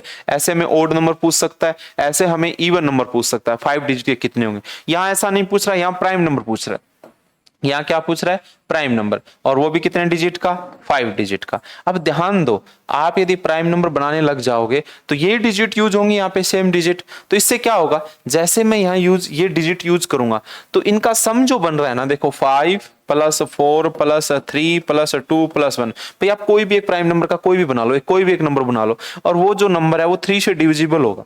क्या होगा, क्योंकि देखो 9 और 10 15, इसका मतलब सम 15 बन रहा है, तो कोई प्राइम नंबर बन ही नहीं सकता। एक भी प्राइम नंबर नहीं बन सकता, वो इसलिए नहीं बन सकता कि यहां से जैसे हम कोई भी 5 डिजिट का इसमें से बनाएंगे तो वो 3 से या इवन नंबर होगा या वो ओड नंबर होगा, ठीक है, प्राइम नंबर नहीं बनेगा। ओके, इसलिए 0 बनेंगे भी। चलते हैं नेक्स्ट क्वेश्चन की तरफ। क्वेश्चन नंबर 21, बहुत ही आसान सा क्वेश्चन है, स्क्रीन के ऊपर आपको दिख रहा होगा। ठीक है भाई, क्या कह रहा है क्वेश्चन में, ध्यान दें। क्वेश्चन में बोल रहा है कि इफ एफ एक्स प्लस 1, ये दे रखा है एफ एक्स, ये बहुत ही आसान, हमें एफ एक्स की वैल्यू चाहिए। इसका मतलब यहां हमें एक्स बनाना है, तो एक्स हम रिप्लेस कर देंगे, एक्स रिप्लेस बाई, वाइट कर लेते हैं इसमें, x replace by x minus 1, x है वो हम रिप्लेस कर लेते हैं किससे, x माइनस 1 से। तो क्या बन जाएगा, ये x को हम x माइनस 1 से कर देते हैं तो ये x बन जाएगा। यहाँ क्या बन जाएगा, x माइनस 1 का square minus 3x minus 1 plus 2 हो जाएगा। ठीक है, आई होप कि यहाँ तक समझ में आ गया होगा। तो इसको अब सोल्व कर देते हैं, क्या बन गया भाई, x square minus 2x plus 1 minus 3x plus 3 plus 2। ये सोल्व किया तो अपने पास 5x, ये अपने पास आंसर शायद आ गया 3 4, ये बी आएगा भैया ना, बी आंसर होगा। ध्यान दें भाई बच्चों, ध्यान दें भाई, बी आंसर होगा इसमें, ए नहीं होगा, बी आंसर होगा। B is the right answer भाई। क्यों, आपको स्क्रीन पे दिख रहा होगा कि मैंने इसको सोल्व किया है और ये आपको सॉल्यूशन भी समझ में आ गया होगा। चलिए भाई नेक्स्ट क्वेश्चन की तरफ। क्वेश्चन नंबर 22, भाई मैं आराम से इसलिए कराऊं थोड़ा शांति से, कल मैं इसलिए नहीं सोल्व करवाया, आधे बच्चे कहीं दिल्ली थे, कोई किसी का चंडीगढ़ सेंटर था, कहीं अदर अपने आसपास के ज्यादा डिस्टेंस पे मिलेगा। इसका मतलब कल बिजी थे बच्चे, आज आराम से रात को सुबह नींद पूरी कर चुके हैं, अभी वो आराम से इस वीडियो को देखेंगे और अपना सॉल्यूशन समझेंगे भाई, और मिलाएंगे कितने क्वेश्चन सही हुए। निराश होने की कोई जरूरत नहीं है, ठीक है। हमें तो वो करना है जो और बच्चों ने सिलेक्शन होने के लिए क्या क्या प्रोसेस, कितने नंबर चाहिए, हमें उस पे रहना है। यूं नहीं है सर कट ऑफ तो 50 जानी है, चलो मेरे तो 55 नंबर है, नहीं ऐसा कभी नहीं। सर कट ऑफ 50 जानी, हमें 150 नहीं, मैं 80 नंबर लेके आऊंगा, नंबर लेके 100 लेके आऊंगा, 110 लेके आऊंगा। जब 120 क्वेश्चन दे रहे हैं तो आप में ऐसा क्यों कि आप 80 में ही सेटिस्फाई हो रहे हो, 70 में ही सेटिस्फाई हो रहे हो, ऐसा नहीं। ठीक है, चलते हैं नेक्स्ट क्वेश्चन की तरफ। बहुत ही आसान सा क्वेश्चन है, x square comma x comma AP में पता होता है क्या होता है कि भाई इन दोनों का डिफरेंस इन दोनों के डिफरेंस के इक्वल होता है, या ऐसा कर लो भाई एक्स स्क्वायर माइनस 8, मतलब इन दोनों का सम है, बीच वाले का क्या बना दो भाई, डबल बना दो। एपी का होता है बिल्कुल आसान सी, तो x square minus 2x minus 8 is equal to 0 बन गया भाई। इस इक्वेशन को क्वाड्रेटिक इक्वेशन, इसको हम सोल्व कर लेंगे। जैसे सोल्व करेंगे तो डायरेक्ट ऑप्शन से देख लो, नहीं सोल्व कर ले, फैक्टर बनाएंगे तो 8 के क्या बनेंगे भाई, x square minus 4x plus 2x minus 8 is equal to 0। इसका मतलब x के माइनस 4 और 2 बने तो x की वैल्यू क्या हो गई भाई, माइनस 2 और 4। ठीक है, दो वैल्यू बनी, दो वैल्यू के लिए सी बिल्कुल राइट आंसर है भैया, C is the right answer. I hope कि ये क्वेश्चन भी आपको समझ में आ गया होगा। आसान सा क्वेश्चन था। कि मैंने कैसे लिखा, तो आप ऐसा भी कर सकते हो, इन दोनों का डिफरेंस x माइनस डी आ गया। एपी में क्या होता है, डिफरेंस सेम होता है, एपी के अंदर क्या होता है, डिफरेंस जो होता है वो सेम होता है। तो x माइनस एक्स स्क्वायर होगा वो इक्वल होगा माइनस 8 माइनस एक्स। इसको सोल्व कर दें, उधर लेके चले जाओ, जैसे उधर लेके जाओ ये पॉजिटिव हो जाएगा, ये माइनस 2x माइनस 8, सेम आपका यही पैटर्न बन जाएगा जो यहाँ सोल्व किया। बहुत ही बेसिक सा क्वेश्चन था। Next question The third term of a GP is 3. What is the product of first 5? बिल्कुल क्लास में कराया हुआ क्वेश्चन है, बिल्कुल ऐसा का ऐसा, ये की ये वैल्यू, डायरेक्ट आंसर है 243। जितनी टर्म का पूछे वही 3 की क्या कर देंगे, 3 की पावर में कर देंगे भाई। ठीक है, तो सोल्व करते हैं इसको कैसे। अब 5 टर्म्स बोली हैं तो 5 टर्म हम ले सकते हैं, क्या लेंगे, ए आर, कैसे किया वो देख लो, a r cube, a upon r square. ठीक है, अब इसमें से the third term of the GP is 3। Third term दे रखी है, थर्ड टर्म कौन सी बन रही है इसके अंदर, थर्ड टर्म, यही थर्ड टर्म भाई। यहां से लेते हैं first term, second term, third, fourth, fifth. ठीक है, तो ए दे रखा है, कितना दे रखा है 3। सोल्व किया, इनको प्रोडक्ट 5 टर्म का प्रोडक्ट पूछा है तो ए आर तो कैंसिल हो जाएंगे, बन जाएगा ए की पावर 5, मतलब 3 की पावर 5। तो ऐसे क्वेश्चन हमें डायरेक्ट करने की कोशिश की, ये लिखने से बच जाते, ये भी बच जाते। देखो ये सारा बिना लिखे हो सकता था, प्रोडक्ट पूछ रहा है तो थर्ड टर्म मतलब मिडिल टर्म दे रखी है इसके अंदर। ठीक है, जब इसको मल्टीप्लाई करेंगे आर कैंसिल हो जाएंगे। हमें ये भी एपी और जीपी, जब हम समांतर श्रेणी और गुणोत्तर श्रेणी पढ़ी थी तब हमने ये पढ़ा कि एनी 3 टर्म्स, 5 टर्म्स, ठीक है, 4 टर्म्स, 6 टर्म, ये एपी में भी डिस्कस किया क्या एज्यूम करते हैं, हमने जीपी में भी डिस्कस किया कि हमें क्या क्या एज्यूम करने हैं, उससे क्या फायदा होता है, जैसे ही इस टाइप से लेते हैं तो आर कैंसिल हो जाता है। ओके स्टूडेंट्स, चलते हैं नेक्स्ट क्वेश्चन की तरफ। तो नेक्स्ट क्वेश्चन आपकी स्क्रीन के ऊपर, question number 24। The element in the ith row and the jth column of the determinant of third order. Third order तो कोई भी ऐसा डिटरमिनेंट है जो आपको बनाना है, ऐसा कोई भी एक दे रखा आपको डिटरमिनेंट 3 into 3 ऑर्डर का है, वो 3 into 3। तो आप लिख भी सकते हो, क्या बनेगा थोड़ा लिख के बताता हूँ। A11, A12, A13, A21, A22, A23, A31, A32 और A33 भी।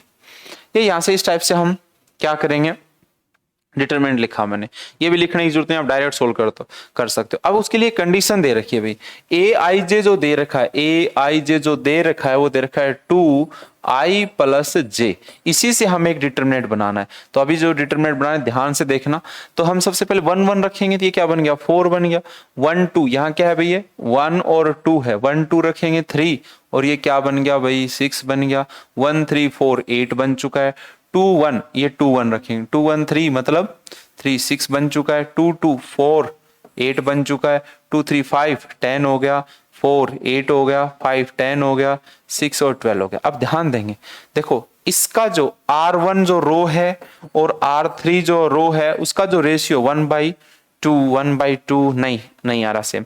कहने का मतलब यदि हम इन दोनों का R1 और R3 का सम करें और उसका अपॉन में 2 करें, इन दोनों का R1 में लगा देते हैं, तो R1 में लगा देते हैं, R1 में लगा देते हैं, क्या करें R1 में R1 और R3 प्लस करके यदि हम उसका हाफ करें तो क्या बन जाएगा, देखो 12 6 बन रहा है, इसको भी क्या बन रहा है 16 हाफ 8 20। इसका मतलब इसका डायरेक्ट वैल्यू क्या हो जाएगी 0 हो जाएगी, सेम बन जाएगा। यदि हम एक प्रॉपर्टी लगाते हैं, इसको और इसको सम करें, ठीक है, इस वाले को हम सम करके उसका हाफ कर दें, इस वाली रो में या इस वाली रो में ऐड करने के बाद उसका हाफ करें तो बीच वाली रो बन रही है, इसका मतलब आइडेंटिकल बन रही है, 2 रो सेम बन रही, तो वैल्यू क्या बन गई इसकी अपने पास 0 बन चुकी है भाई। ठीक है, ऐसा कर सकते हो, इस कॉलम को इस कॉलम में ऐड कर दो, इस कॉलम को इस कॉलम में ऐड करो, फिर उसमें से क्या करो 2 से डिवाइड करो, तो C2 और C3 कॉलम वो सेम बन जाएंगे। अपना आंसर क्या आ जाएगा भाई इसके अंदर, फिर से अपने पास 0 आ जाएगा। 0 के जो फैन है वो रेडी रहे कि हमने 0 इतने लगाए और वो हमारे सारे के सारे 0 क्या हैं, सही है भाई। चलते हैं नेक्स्ट क्वेश्चन की तरफ।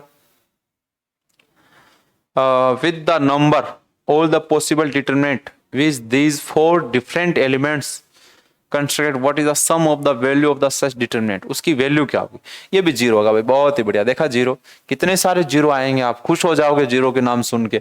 तो स्टार्ट करते हैं, इन 4 एलिमेंट्स से आपको डिफरेंट होने चाहिए। तो मैं एक बना रहा हूँ, एक मैट्रिक्स बना रहा हूँ, मान लो एक मैट्रिक्स बनाई मैंने नॉर्मल, कोई भी बहुत सारे मैट्रिक्स बनेंगे ऐसे, और उनका क्या निकालना है डिटरमिनेंट। बिल्कुल बोल रखा है इसके अंदर डिफरेंट एलिमेंट्स लेने। तो सबसे पहले मान लो इसका डिटरमिनेंट निकालने, पहले ये ले लेते हैं मान लो, ठीक है, 1 2 बार लिख के बता रहा हूँ। दूसरी बार R1 R2 चेंज कर दो, ये भी बनेगी बिल्कुल डिफरेंट बनेगी। अगली बार क्या करो, वो सेम रहने दो और उसमें क्या करो 2 ये ले लेते हैं, 2 4 8 6 8।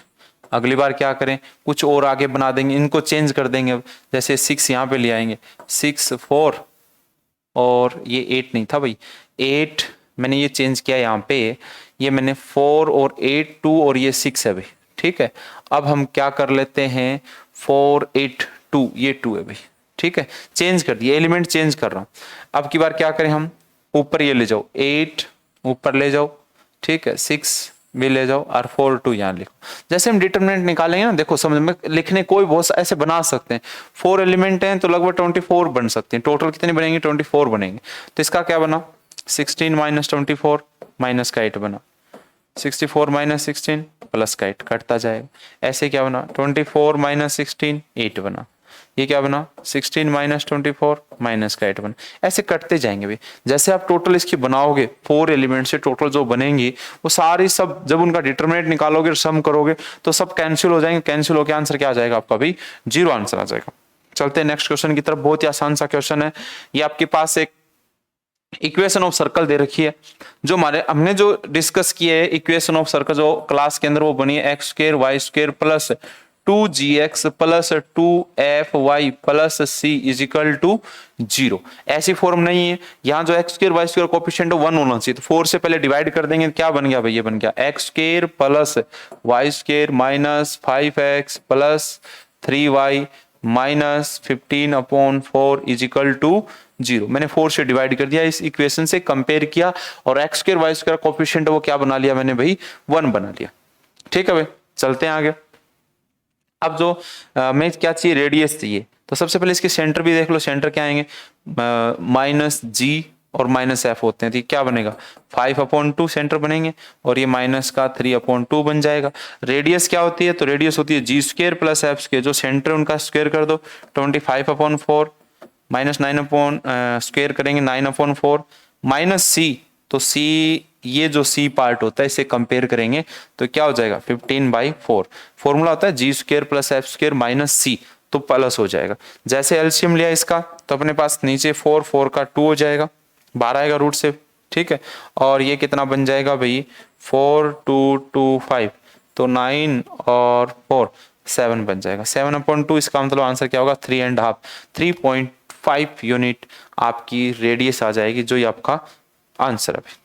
चलते हैं नेक्स्ट क्वेश्चन की तरफ। ध्यान से देखना, जिन बच्चों ने कोरोना की वजह से पेपर नहीं देने गए कुछ कोरोना को देखते हुए, भाई ये भी जरूरी है, हमारा स्वास्थ्य सही रहा, हम ठीक रहे पेपर तो अगली बार दे लेंगे, ऐसी कोई प्रॉब्लम थोड़ी है। लेकिन बाई चांस कुछ ऐसा हो जाए तो वो फिर दिक्कत वाली बात बन जाती है। इसलिए जो निराश न हो, अगली बार फिर मौका मिलेगा इसी साल, तो अब मेहनत लगे रहें, मेहनत करें, ठीक है। चलते हैं क्वेश्चन नंबर 27 पे। क्या है, a parallelogram has 3 conjugative consecutive vertexes होना चाहिए, वर्टेक्सेस है ना, 3 कॉन्सिक्वेंटिव वर्टेक्सेस दे लगातार, कॉन्सिक्वेटिव कह रहा है लगातार, 4th वर्टेक्स पूछिए। मैं इसको डायरेक्ट भी कर सकते हैं, क्लास में करवाया हुआ है। इन दोनों का सम करो, बीच वाला हाफ करो, तो 5 2 माइनस 0 तो 2 आ गए। एक तो क्या आ गई भाई x की 2 आ गई। ऐसे ही इन दोनों का सम करो 6 और माइनस बीच वाली करते हैं तो +4 हो जाएगी। आंसर कितना आ गया भाई 10। ये तो गया डायरेक्ट तरीका। अब चाहे तो हम ऐसा कर सकते हैं, पैरेललोग्राम है तो पैरेललोग्राम बना लेना भाई, इस टाइप से बना लिया पैरेललोग्राम। कंटिन्यू लेनी है, उसका मतलब कॉन्सिक्यूटिव का मतलब क्या होता है, लगातार आपको लेनी है। ये वाली ली और उसके बाद ये लेते हैं और उसके बाद अपने पास 5 और 2 ये लेते हैं। हमें ये चाहिए तो इसे डायगोनल निकाल लो यहाँ से, और ये मिड पॉइंट होगा तो इन दोनों का मिड पॉइंट निकाल लेते हैं। कितने आ जाएगा 2 1 6 और 3 1 3 आ गया। ये आप एक्स वाई मान लो तो क्या हो जाएगा, ये प्लस ये अपॉन 2 तो क्या हो जाएगा x minus 0/2 is equal to 2 हो जाएगा, तो x की वैल्यू 2 आ गई। ऐसे y ये प्लस -4/2 इज इक्वल टू 3 6 और 4 10 हो जाएगा। तो आंसर आपका क्या आ गया, ए आंसर आ गया। वो उधर वाला मेथड भी ध्यान रखना, ठीक है, प्रैक्टिस के बाद ही। अब मैं डायरेक्ट ये बताऊं तो आपको भाई नहीं याद रहेगा लॉन्ग टाइम तक। पहले कंसेप्ट क्लियर है तो ही आप क्वेश्चन शॉर्ट में कर सकते हो, प्रैक्टिस से ही शॉर्ट ट्रिक बनती है भाई। ऐसा समझो कि भाई हमें तो बस ट्रिक ही समझा दो, तो ट्रिक तो भाई सब की ट्रिक तो नहीं हो सकती, ये भी ध्यान रखना। ऐसा हो ही नहीं सकता सारे क्वेश्चन वो ट्रिक से हो सकते हैं। हाँ, लगभग क्वेश्चन हो सकते हैं, वो तभी जब आपके पास बेसिक जो आपका प्लेटफॉर्म है मैथ्स का +1 +2 का वो थोड़ा स्ट्रॉन्ग होना चाहिए, ठीक है। यहाँ अपने पास लाइन दे रखी है, देयर आर 2 लाइन्स, 2 लाइनें दे रखी हैं, वो परपेंडिकुलर हैं, तो परपेंडिकुलर है तो हमारे पास एक रिलेशन होता है स्लोप ऑफ 1 और स्लोप ऑफ 2, सेकंड लाइन का मल्टीप्लाई करें -1। अब पहले का जो स्लोप आएगा y is equal to mx plus c में कन्वर्ट कर दो इसको, तो ऐसा लिख सकता हूं पहले इक्वेशन को माइनस px प्लस 1, तो y is equal to mx plus c, तो पहले का स्लोप हो गया माइनस का p और सेकंड का हो जाएगा, ये उधर लेके जाएंगे तो q हो जाएगा भाई, क्या हो जाएगा q इज इक्वल टू -1। ठीक है भाई। अच्छा परपेंडिकुलर है तो ये भी समझ, माइनस से माइनस क्या हो जाएगा कैंसिल, तो P Q is equal to क्या हो गया 1, इधर ले आओ तो पी क्यू -1, जैसे इस 1 को इधर लेके आएंगे तो ये आंसर आपका सी आएगा। बिल्कुल ठीक है, इस बच्चे का आंसर बिल्कुल ठीक था। ठीक है, चलते हैं नेक्स्ट क्वेश्चन की तरफ। Question number 29, if A comma B and C are in AP, AP में ले लो, एपी कुछ है ना 1 2 3 ले लो, 2 4 6 ले लो, 1 2 3 ले लो, जब आसान पड़ेगी। ठीक है, एज्यूम कर ली मैंने पहले से, क्या बन गई x plus 4y plus 3 is equal to 0, always passes through a fix point, वो एक फिक्स पॉइंट से है जो इससे पास हो रही था, फिक्स पॉइंट इज ऑप्शन रोक कर दो, जिस ये इक्वेशन जिस पॉइंट को सेटिस्फाई करता है वही वो क्या बन गया उसका पासिंग पॉइंट बन जाएगा। तो मेरे हिसाब से 0 0 रखेंगे, नहीं होगा -1, बी नहीं होगा 1 -2 भी नहीं होगा, डी ऑप्शन बिल्कुल हो जाएगा 1 -4 प्लस 3, बोलो क्या बन रहा है 0 बन रहा है, डी आंसर हो गया। बोलो शॉर्ट में बस क्या हमें क्या हमें आंसर आना चाहिए, बस हमारा कोई नहीं देखा किस टाइप से सॉल्यूशन किया आपने। ठीक है, तो ये ध्यान रखें। चलते हम क्वेश्चन नंबर 30 की तरफ। If the image of the point by line mirror is, ये थोड़ा सा बना देता हूं, अच्छा क्वेश्चन है, एनडीए का रिपीटेड क्वेश्चन है, ये आपकी एनडीए की एग्जाम का रिपीटेड क्वेश्चन है, ये आपका रिपीटेड क्वेश्चन है भाई, ये भी ध्यान रखना। इस रिपीटेड क्वेश्चन में आपको दे रखा है एक पॉइंट दे रखा है, ठीक है, उसकी इमेज बन रही है वो भी दे रखी है, वो दे रखी है 4 -2 और इमेज ऑफ ए पॉइंट, यहां से एक पॉइंट है -4 और 2, ठीक है, उसकी इमेज दे रखी है। What is the equation of the line, इस इक्वेशन जहां ये इमेज बन रही है इस इक्वेशन की लाइन, तो हम ये पॉइंट निकाल सकते हैं। ठीक है, या हम ऐसा ही कर सकते हैं, हमें ये इसके परपेंडिकुलर होता है तो इसका स्लोप निकालें, सबसे आसान तरीका थी, देखो सबसे आसान तरीका y2 - y1 is equal to x2 - x1, तो अपना स्लोप आ गया माइनस का 4/8 माइनस का 1/2, तो परपेंडिकुलर लाइन का स्लोप, इसका स्लोप कितना हो जाएगा भाई 2 हो जाएगा, इसका -1/2, तो परपेंडिकुलर लाइन का 2 किस में, किसी ए के ऑप्शन में भाई, बी में है भाई। ठीक है, आगे आप करना चाहो तो दूसरा मेथड, और दूसरा मेथड भी देख सकते हो, मिड पॉइंट निकाल लेते हैं, मिड पॉइंट होता है तो क्या बन जाएगा 0 0 बन जाए, 0 0 से जो लाइन पास होती है y is equal to mx plus c, c 0 हो ही जाएगा, m चाहिए, m कितना आ गया 2 आ जाएगा स्लोप। ठीक है, आई होप कि यहां तक आपको क्वेश्चन समझ में आ गए होंगे।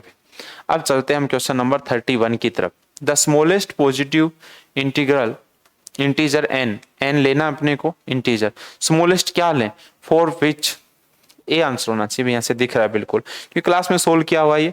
तो सबसे पहले 1 - आयोटा और 1 + आयोटा, इसके कंजुगेट से हम मल्टीप्लाई कर देते हैं, कंजुगेट होता है जहां आयोटा होता है और माइनस आयोटा कर दो, iota replace by minus iota क्या आ जाता है, कंजुगेट आ जाता है, संयुग्मी बोलते हैं हिंदी में, संयुग्मी। ठीक है, जैसे सोल्व किया ऊपर स्क्वायर बन गया, स्क्वायर 1 का स्क्वायर 1, आयोटा का स्क्वायर -1 -2 आयोटा, और नीचे a + b a - b, तो 1 + 1, पूरे की पावर कितनी है वो भी लिख देते हैं, पहले से गिवन है भाई। ठीक है, n², या लास्ट में देख लेंगे इसको, n² को सोल्व किया तो ऊपर बन गया -2 आयोटा, नीचे 2, मतलब माइनस आयोटा की पावर ये बन गया। अब देखो n क्या लें, ऑप्शन से लो, 1 लोगे नहीं आएगा 1, भाई इक्वल में क्या आना चाहिए, जैसे n की वैल्यू लें 1 आ जाए, इसका मतलब 2 रखते हैं, 2 4 बिल्कुल 1 आ रहा है, 2 आंसर हो गया, 4 से भी आ जाएगा, लेकिन स्मॉलेस्ट वैल्यू पूछिए तो अपने पास क्या हो जाएगी, ए आंसर हो जाएगा, A is the right answer, 2 value होगी n की भी। ठीक है, चलते हैं नेक्स्ट क्वेश्चन की तरफ। The value of x satisfy the equation, x की वैल्यू क्या होगी, बहुत ही आसान है, या तो प्रॉपर्टी से कर लो या ऐसे कर लो भी, इसको लोग हटा के कर लो, दोनों में जो आपको ठीक लगे वो ही अप्लाई कर दो। एक तो हम एंटी लोग लेके करें तो ये इसका बेस बन जाता है, डायरेक्ट समझना, ये इसका बेस बन जाता है, इसकी पावर 1 1 लिखना है तो लिखो, नहीं कोई जरूरत नहीं, इक्वल कहाँ होता है 45 पे, तो आंसर क्या हो गया इसका, सी हो गया। दूसरा ये, इसी को हम चाहें तो ऐसा भी लिख सकते हैं, देखो log sin x अपॉन में log cos x is equal to 1, cross multiply करेंगे, सेम ये स्टेप बनेगा अगला, और ये log हट जाएगा। ठीक है भाई, चलते हैं नेक्स्ट क्वेश्चन की तरफ। इफ द डिटर्मिनेंट, ये डिटर्मिनेंट का है, इसका हम डिटर्मिनेंट निकाल रखा है इसका, ठीक है। इसका जो डिटर्मिनेंट है वो ये आ रहा है। इसकी वैल्यू पूछी है तो बहुत ही आसान है, क्वेश्चन इतना लंबा चौड़ा नहीं करना। इस कॉलम में से C1 में से P बाहर आ जाएगा और इसमें से Q बाहर आ जाएगा, तो P और Q बाहर आएंगे, मल्टीप्लाई होंगे, अंदर फिर यही बचेगा भाई, सेम ये का ये बचेगा।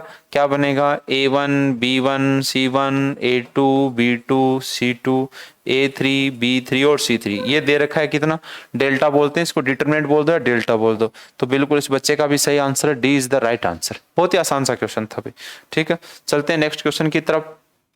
ये भी क्वेश्चन फिर से आ चुका है, रिपीट हो चुका है क्वेश्चन। बी आंसर अभी लिखा ही था, ये फॉर्मूला होता है डायरेक्ट। क्या फॉर्मूला होता है इसका? सम पूछा, expansion NC0 NC1 NC2 dash dash dash, इसका फॉर्मूला था 2 की पावर n। हमें तो इसका सम चाहिए, इस वाले का, इसका ये कहाँ जाएगा? उधर जाएगा, तो -1 हो जाएगा, बी आंसर होगा। बाइनोमियल थ्योरम में करवा चुका हूँ, फिर भी बाइनोमियल थ्योरम पढ़ने की कोशिश करना। ये जहां से एक्सपेंड किया था आपने, किसको? 1+x या x+1 को जैसे हम एक्सपेंड करते हैं तो ये ऐसा बनता है NC0 x की पावर n NC1 x की पावर n -1, ऐसे चलता जाता है। यहाँ पर भी हम x तो है ही नहीं, यहाँ पे देखो अकेले हैं, NC0 NC1 NC2, x की टर्म नहीं है, तो x को क्या रख लें? 1 रख लें। तो क्या बन गया? 2 की पावर n। तो यहाँ 1 रखेंगे, ये हट जाएगा, ये हट जाएगा, क्या बन जाएगा? NC0 + NC1 + NC2 + NC3, और अपने पास क्या आ जाएगा? आंसर आ जाएगा भाई। तो यहां तक आई होप कि क्वेश्चन आपको समझ में आ गया होगा। नेक्स्ट क्वेश्चन देखें क्या है।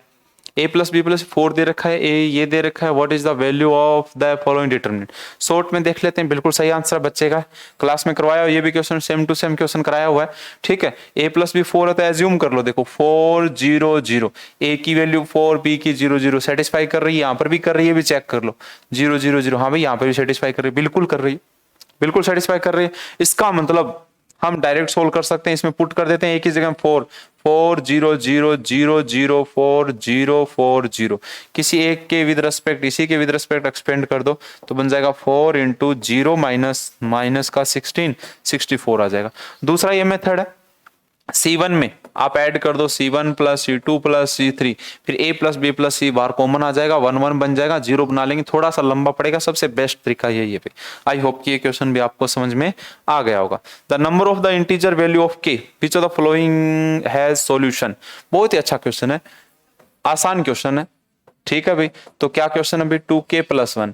हमें यह भी पता है sin x की जो वैल्यू होती है मैक्सिमम 1 होती है, मिनिमम क्या होती है? -1। तो हम इसको 2 से मल्टीप्लाई करते हैं बोथ साइड, क्यों करते हैं? हमें तो इसकी वैल्यू चाहिए भाई, ठीक है, sin x। तो क्या बन गया? ये बन गया भाई।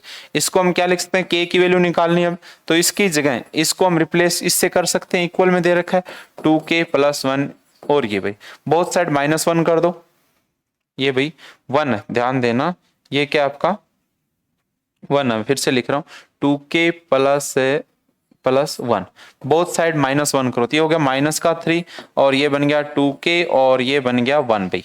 हमें k की वैल्यू निकालनी है, 2 से सबको डिवाइड कर दो, k की वैल्यू निकालनी है, सब बोथ साइड क्या करो? डिवाइड कर दो, तो ये क्या बन गया? 1/2। ये k इस इंटरवल में आ गया, k की वैल्यू -3/2 से लेके 1/2 तक होगी, लेकिन ध्यान रखना k के बारे में बता रखा है, k is the integer value, integer value, तो -3/2 से बड़ी वैल्यू तो क्या बनेगी? -1 बनेगी, 0 बनेगी, 1 नहीं आएगा। तो ऐसी कितनी वैल्यू हैं? 2 हैं, और वो क्या है? वो है -1 और 0। आसान सा क्वेश्चन था, आई होप कि समझ में आ गया होगा। 37 देखो, बहुत ही आसान अच्छा क्वेश्चन है, RS अग्रवाल में दे रखा है। RS अग्रवाल जो आपकी बुक है ऑब्जेक्टिव, उसके अंदर सेम क्वेश्चन है, बिल्कुल वैसा का वैसा, उसी से उठा के आपके क्वेश्चन डाला गया है। NDA की पहले भी इस टाइप से क्वेश्चन आए हैं लॉग से रिलेटेड, ठीक है, RS अग्रवाल से डायरेक्ट क्वेश्चन आए। तो यहां से देखो A1 A2 A3 A9 क्या है? जीपी में, तो जीपी में कुछ ले लो, 2 4 8 ऐसा ले लो, या ज्यादा बढ़िया ये ले लो 10 10 का स्क्वायर, 10 का क्यूब, 10 का 4, ऐसा चलता जाएगा। रखेंगे आप 1 को लिया 10, इसको 10 स्क्वायर 10 क्यूब, तो क्या होगा? देखो जैसे यहाँ 10 लिया तो कुछ कॉमन है, यहाँ से कॉमन आएगा 10 स्क्वायर, 2 बाहर आ जाएगा, ठीक है, 2 क्या आ जाएगा? बाहर आ जाएगा, तो ऐसा बन जाएगा। देखियो ये मैं एक बार लिख ही देता हूं इसको, ये बन गया log 10, 2 बाहर आ जाएगा 2 log 10, ठीक है, ऐसे log 10 सब में बाहर आ जाएगा, तो क्या बचेगा यहाँ पे? देखो फिर से लिख देता हूं, मैं समझ में आ रहा है, तो यहाँ 1 2 और 3, यहाँ बनेगा 1 4 5 और 6 7 8 और 9। जैसे इसका और इसका सम करके आप करोगे तो ये बन रहा है भाई, बिल्कुल ये बन रहा है 8 8 का 4 10 5 12 और 6। बताओ फिर जीरो के देखो कितने सारे जीरो आ रहे हैं। मजा आ रहा होगा जिसने जीरो लगाया है उसको तो काफी ऐसा मजा आ रहा होगा जिसने बिल्कुल ही, और जिसके सही हो रहे हैं उसको भी काफी मजा आ रहा होगा भाई। ठीक है, चलते हैं नेक्स्ट क्वेश्चन की तरफ। Question number 38, the root of the quadratic equations are real. Real में हमने एक वर्ड पढ़ा था, रूट्स आर इक्वल भी हो सकते हैं और अनइक्वल भी हो सकते हैं। तो यहां से हम रियल बोला है, रियल में अपने पास इक्वल भी लेंगे और ग्रेटर देन भी लेंगे।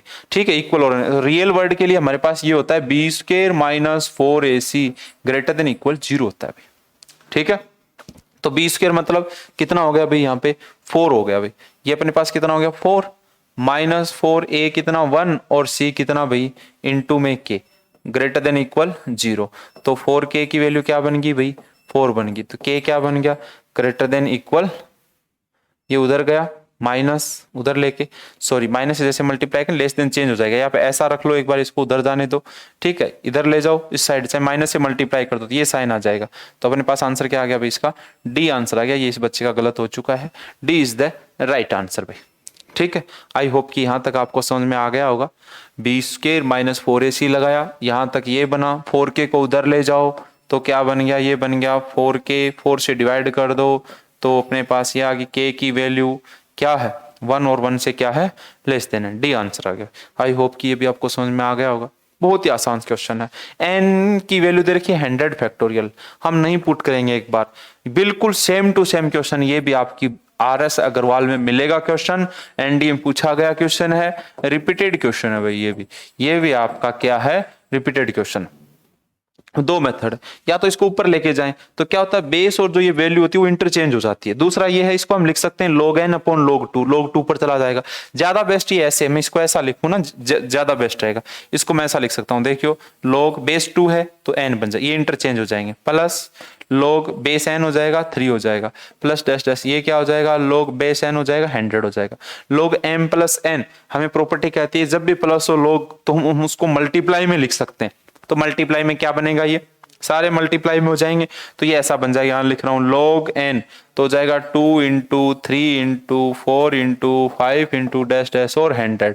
इसको हम चाहें तो इसको हम क्या लिख सकते हैं 1 से लेके 100 तक मल्टीप्लाई, तो 100 फैक्टोरियल लिख सकते हैं। और 100 फैक्टोरियल की वैल्यू दे रखी है, क्या दे रखी है n, और ये जब सेम होता है तो ये वैल्यू क्या बन जाती है 1। बहुत ही अच्छा क्वेश्चन था। आंसर क्या बन गया भाई इसका 1 बन चुका है। 100 फैक्टोरियल की n बेस और ये सेम, या log n upon n, log n 1 cut जाएगा। नेक्स्ट क्वेश्चन ध्यान से देखेंगे। z is the complex number दे रखा है यहाँ से अपने पास, ये z दे रखा है, इसमें पुट कर देंगे डायरेक्ट, है ना। तो डायरेक्ट बिल्कुल ठीक है बच्चे का, 2 आंसर आएगा इसके अंदर। देखो कैसे 1 प्लस आयोटा प्लस 2 अपॉन में लिखे 1 प्लस आयोटा। जब भी नीचे फ्रैक्शन के अंदर कॉम्प्लेक्स नंबर है तो हमेशा उसके किससे कंजुगेट से मल्टीप्लाई करते हैं। तो क्या बन जाएगा 1 प्लस आयोटा प्लस 2 किससे 1 माइनस आयोटा से ऊपर नीचे मल्टीप्लाई करेंगे, नीचे a plus B a minus B नीचे 2 बन जाएगा, 2 से 2 कैंसिल हो जाएगा, आयोटा से आयोटा कैंसिल हो जाएगा। बिल्कुल सही आंसर है इस बच्चे का। 40 क्वेश्चन हम कंप्लीट कर चुके हैं। 41 ध्यान से देखेंगे। a and b are two matrix such that A B जो मिली अपने को, अपने पास ए बी जो बन के आई वो अपने पास ये बनी भाई एम एन इंटू एन की, एन इंटू एन की बनी।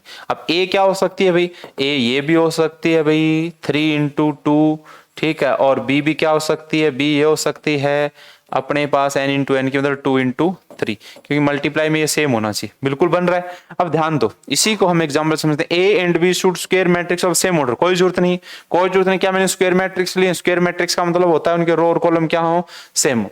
आइदर ए और B should be square matrix, कोई जरूरत नहीं है, मैंने एग्जाम्पल से समझा दिया। इन दोनों को एज्यूम करता हूं बिल्कुल ए इंटू बी यही बन रहा है, 3 इंटू 3 की बन रही है, और चेंज भी कर सकते हैं। Both A and B should be the same order, कहा मैंने सेम ऑर्डर की ली नहीं, ए एंड बी मैंने सेम ऑर्डर की नहीं ली भाई, ठीक है। Orders of A and B need not be the same, बिल्कुल सही कह रहा है, जरूरी नहीं है कि सेम हो, जैसे मैंने लिया है कोई भी जरूरी नहीं है कि सेम हो। थ्योरी का सा क्वेश्चन था, बेसिक सा क्वेश्चन था भाई। 42 how many matrix of different order are possible with element comprising all prime numbers less than 40। भाई इनसे अपने को मैट्रिक्स बनानी है, ठीक है। डिफरेंट ऑर्डर की बनानी है पॉसिबल विद एलिमेंट, जिसके एलिमेंट है उसके प्राइम नंबर से लेने हैं भाई, ठीक है। तो प्राइम नंबर क्या बनेंगे, देखो 30 से लेते हैं 2 3 5 7 11 13 17 19 23 29, कितने हो गए, 10 हो गए। 10 एलिमेंट, 10 एलिमेंट, इसके एलिमेंट कितने होने चाहिए, 10 होने चाहिए। मतलब जैसे ही मैं यहाँ पे एक मैट्रिक्स बनाता हूँ तो मेरे पास जो m इंटू n होता है वो आपका कितने एलिमेंट होने चाहिए भाई, 10 होने चाहिए। तो क्या क्या बन सकते हैं, 10 के बनेंगे, एक तो बन जाएगा 1 इंटू 10, एक क्या बन जाएगा 2 इंटू 5, अगला क्या बन जाएगा 5 इंटू 2, अगला क्या बन जाएगा 10 इंटू 1। इतने ऑर्डर की हम मैट्रिक्स बना सकते हैं। इसका मतलब इस बच्चे का गलत हो चुका है। 4 टाइप की मैट्रिक्स बना सकते हैं। How many matrix of different orders are possible with element comprise all prime number, उनके एलिमेंट हैं वो आपको ये एलिमेंट लेने हैं और इससे हमें कितनी मैट्रिक्स बना सकते हैं ऑर्डर की, यही पूछा है भाई, 10 होने चाहिए उसके, ठीक है भाई। आई होप कि यहां तक भी आपको क्वेश्चन समझ में आ गया होगा। बहुत ही आसान सा क्वेश्चन है।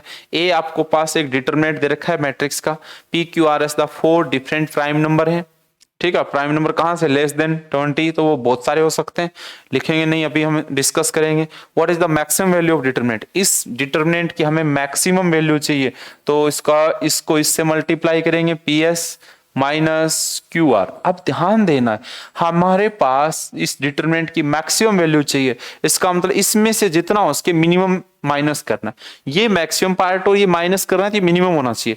तो हम ऐसा एज्यूम करते हैं 20 से लेस देन, तो हम 19 इंटू 17 सबसे बड़ी वैल्यू ले लेते हैं और क्यू और आर की सबसे स्मॉलेस्ट प्राइम नंबर है वो ले लेते हैं। इसको जैसे मल्टीप्लाई करेंगे तो 19 को 17 से मल्टीप्लाई करेंगे तो 133, 19 हो गया, ये हो गया 3 2 और 3, ठीक है।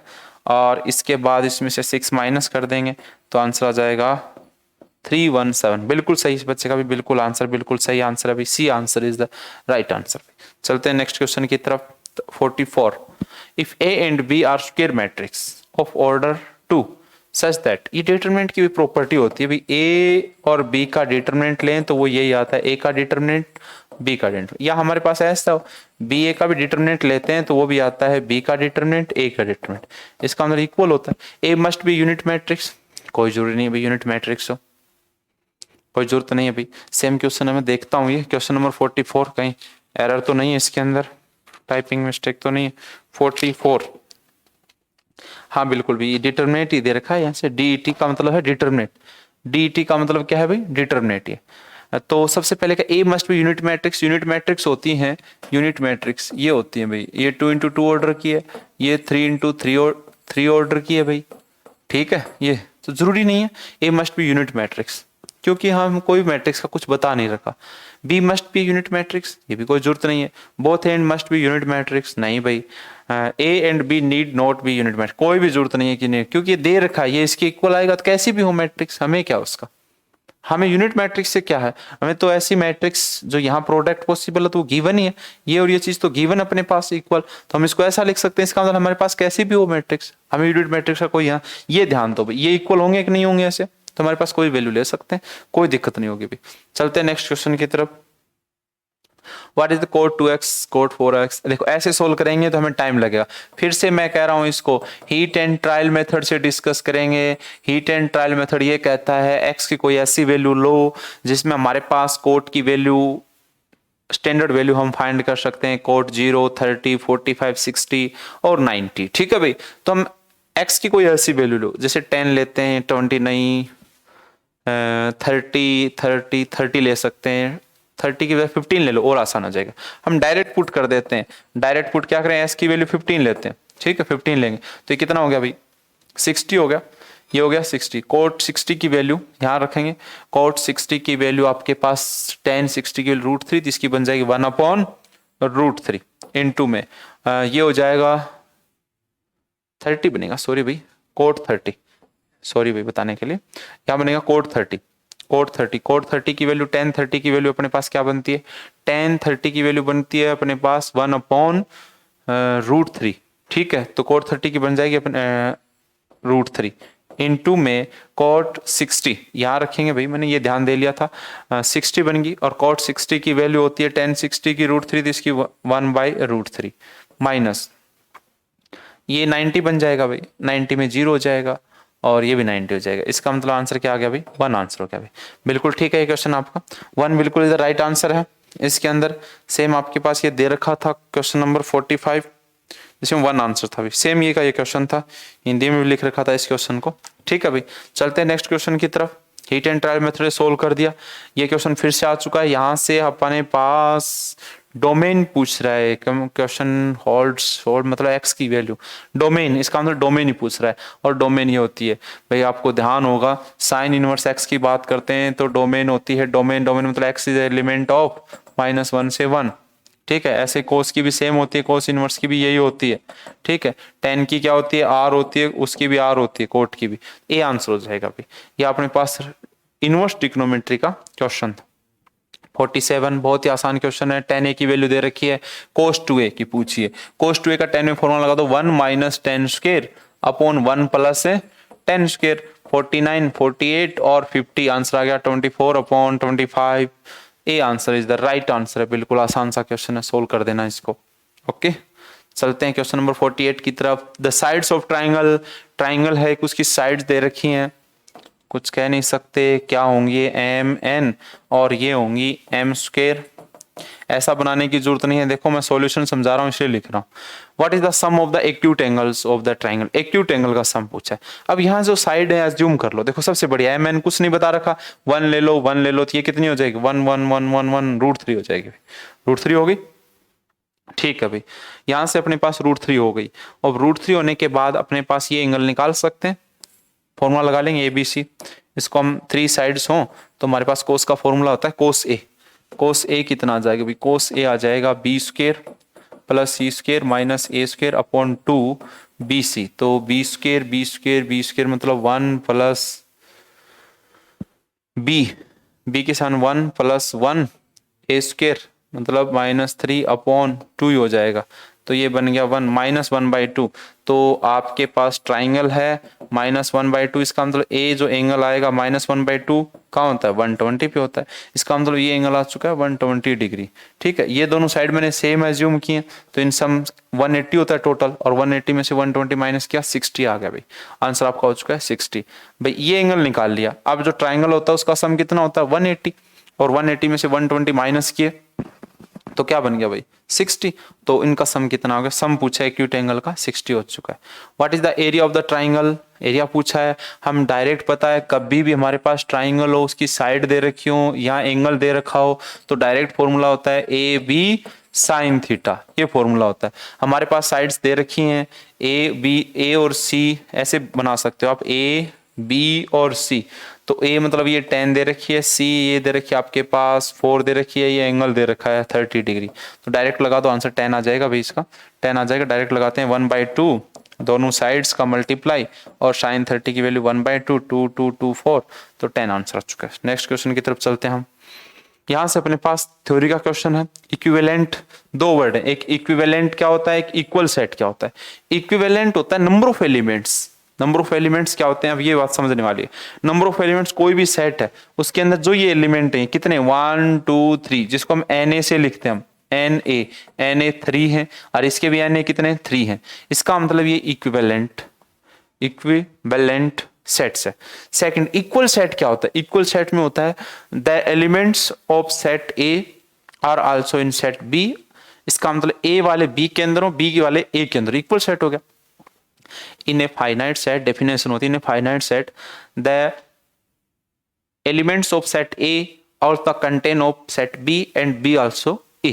कहने का मतलब इधर वाले एलिमेंट इधर होने चाहिए, इधर वाले इधर। 159 हुआ है उधर भी रिपीट होता है, वैसे सेट के अंदर रिपीट हम नहीं लेते हैं, लेकिन गलत नहीं है, लिख सकते हैं ये।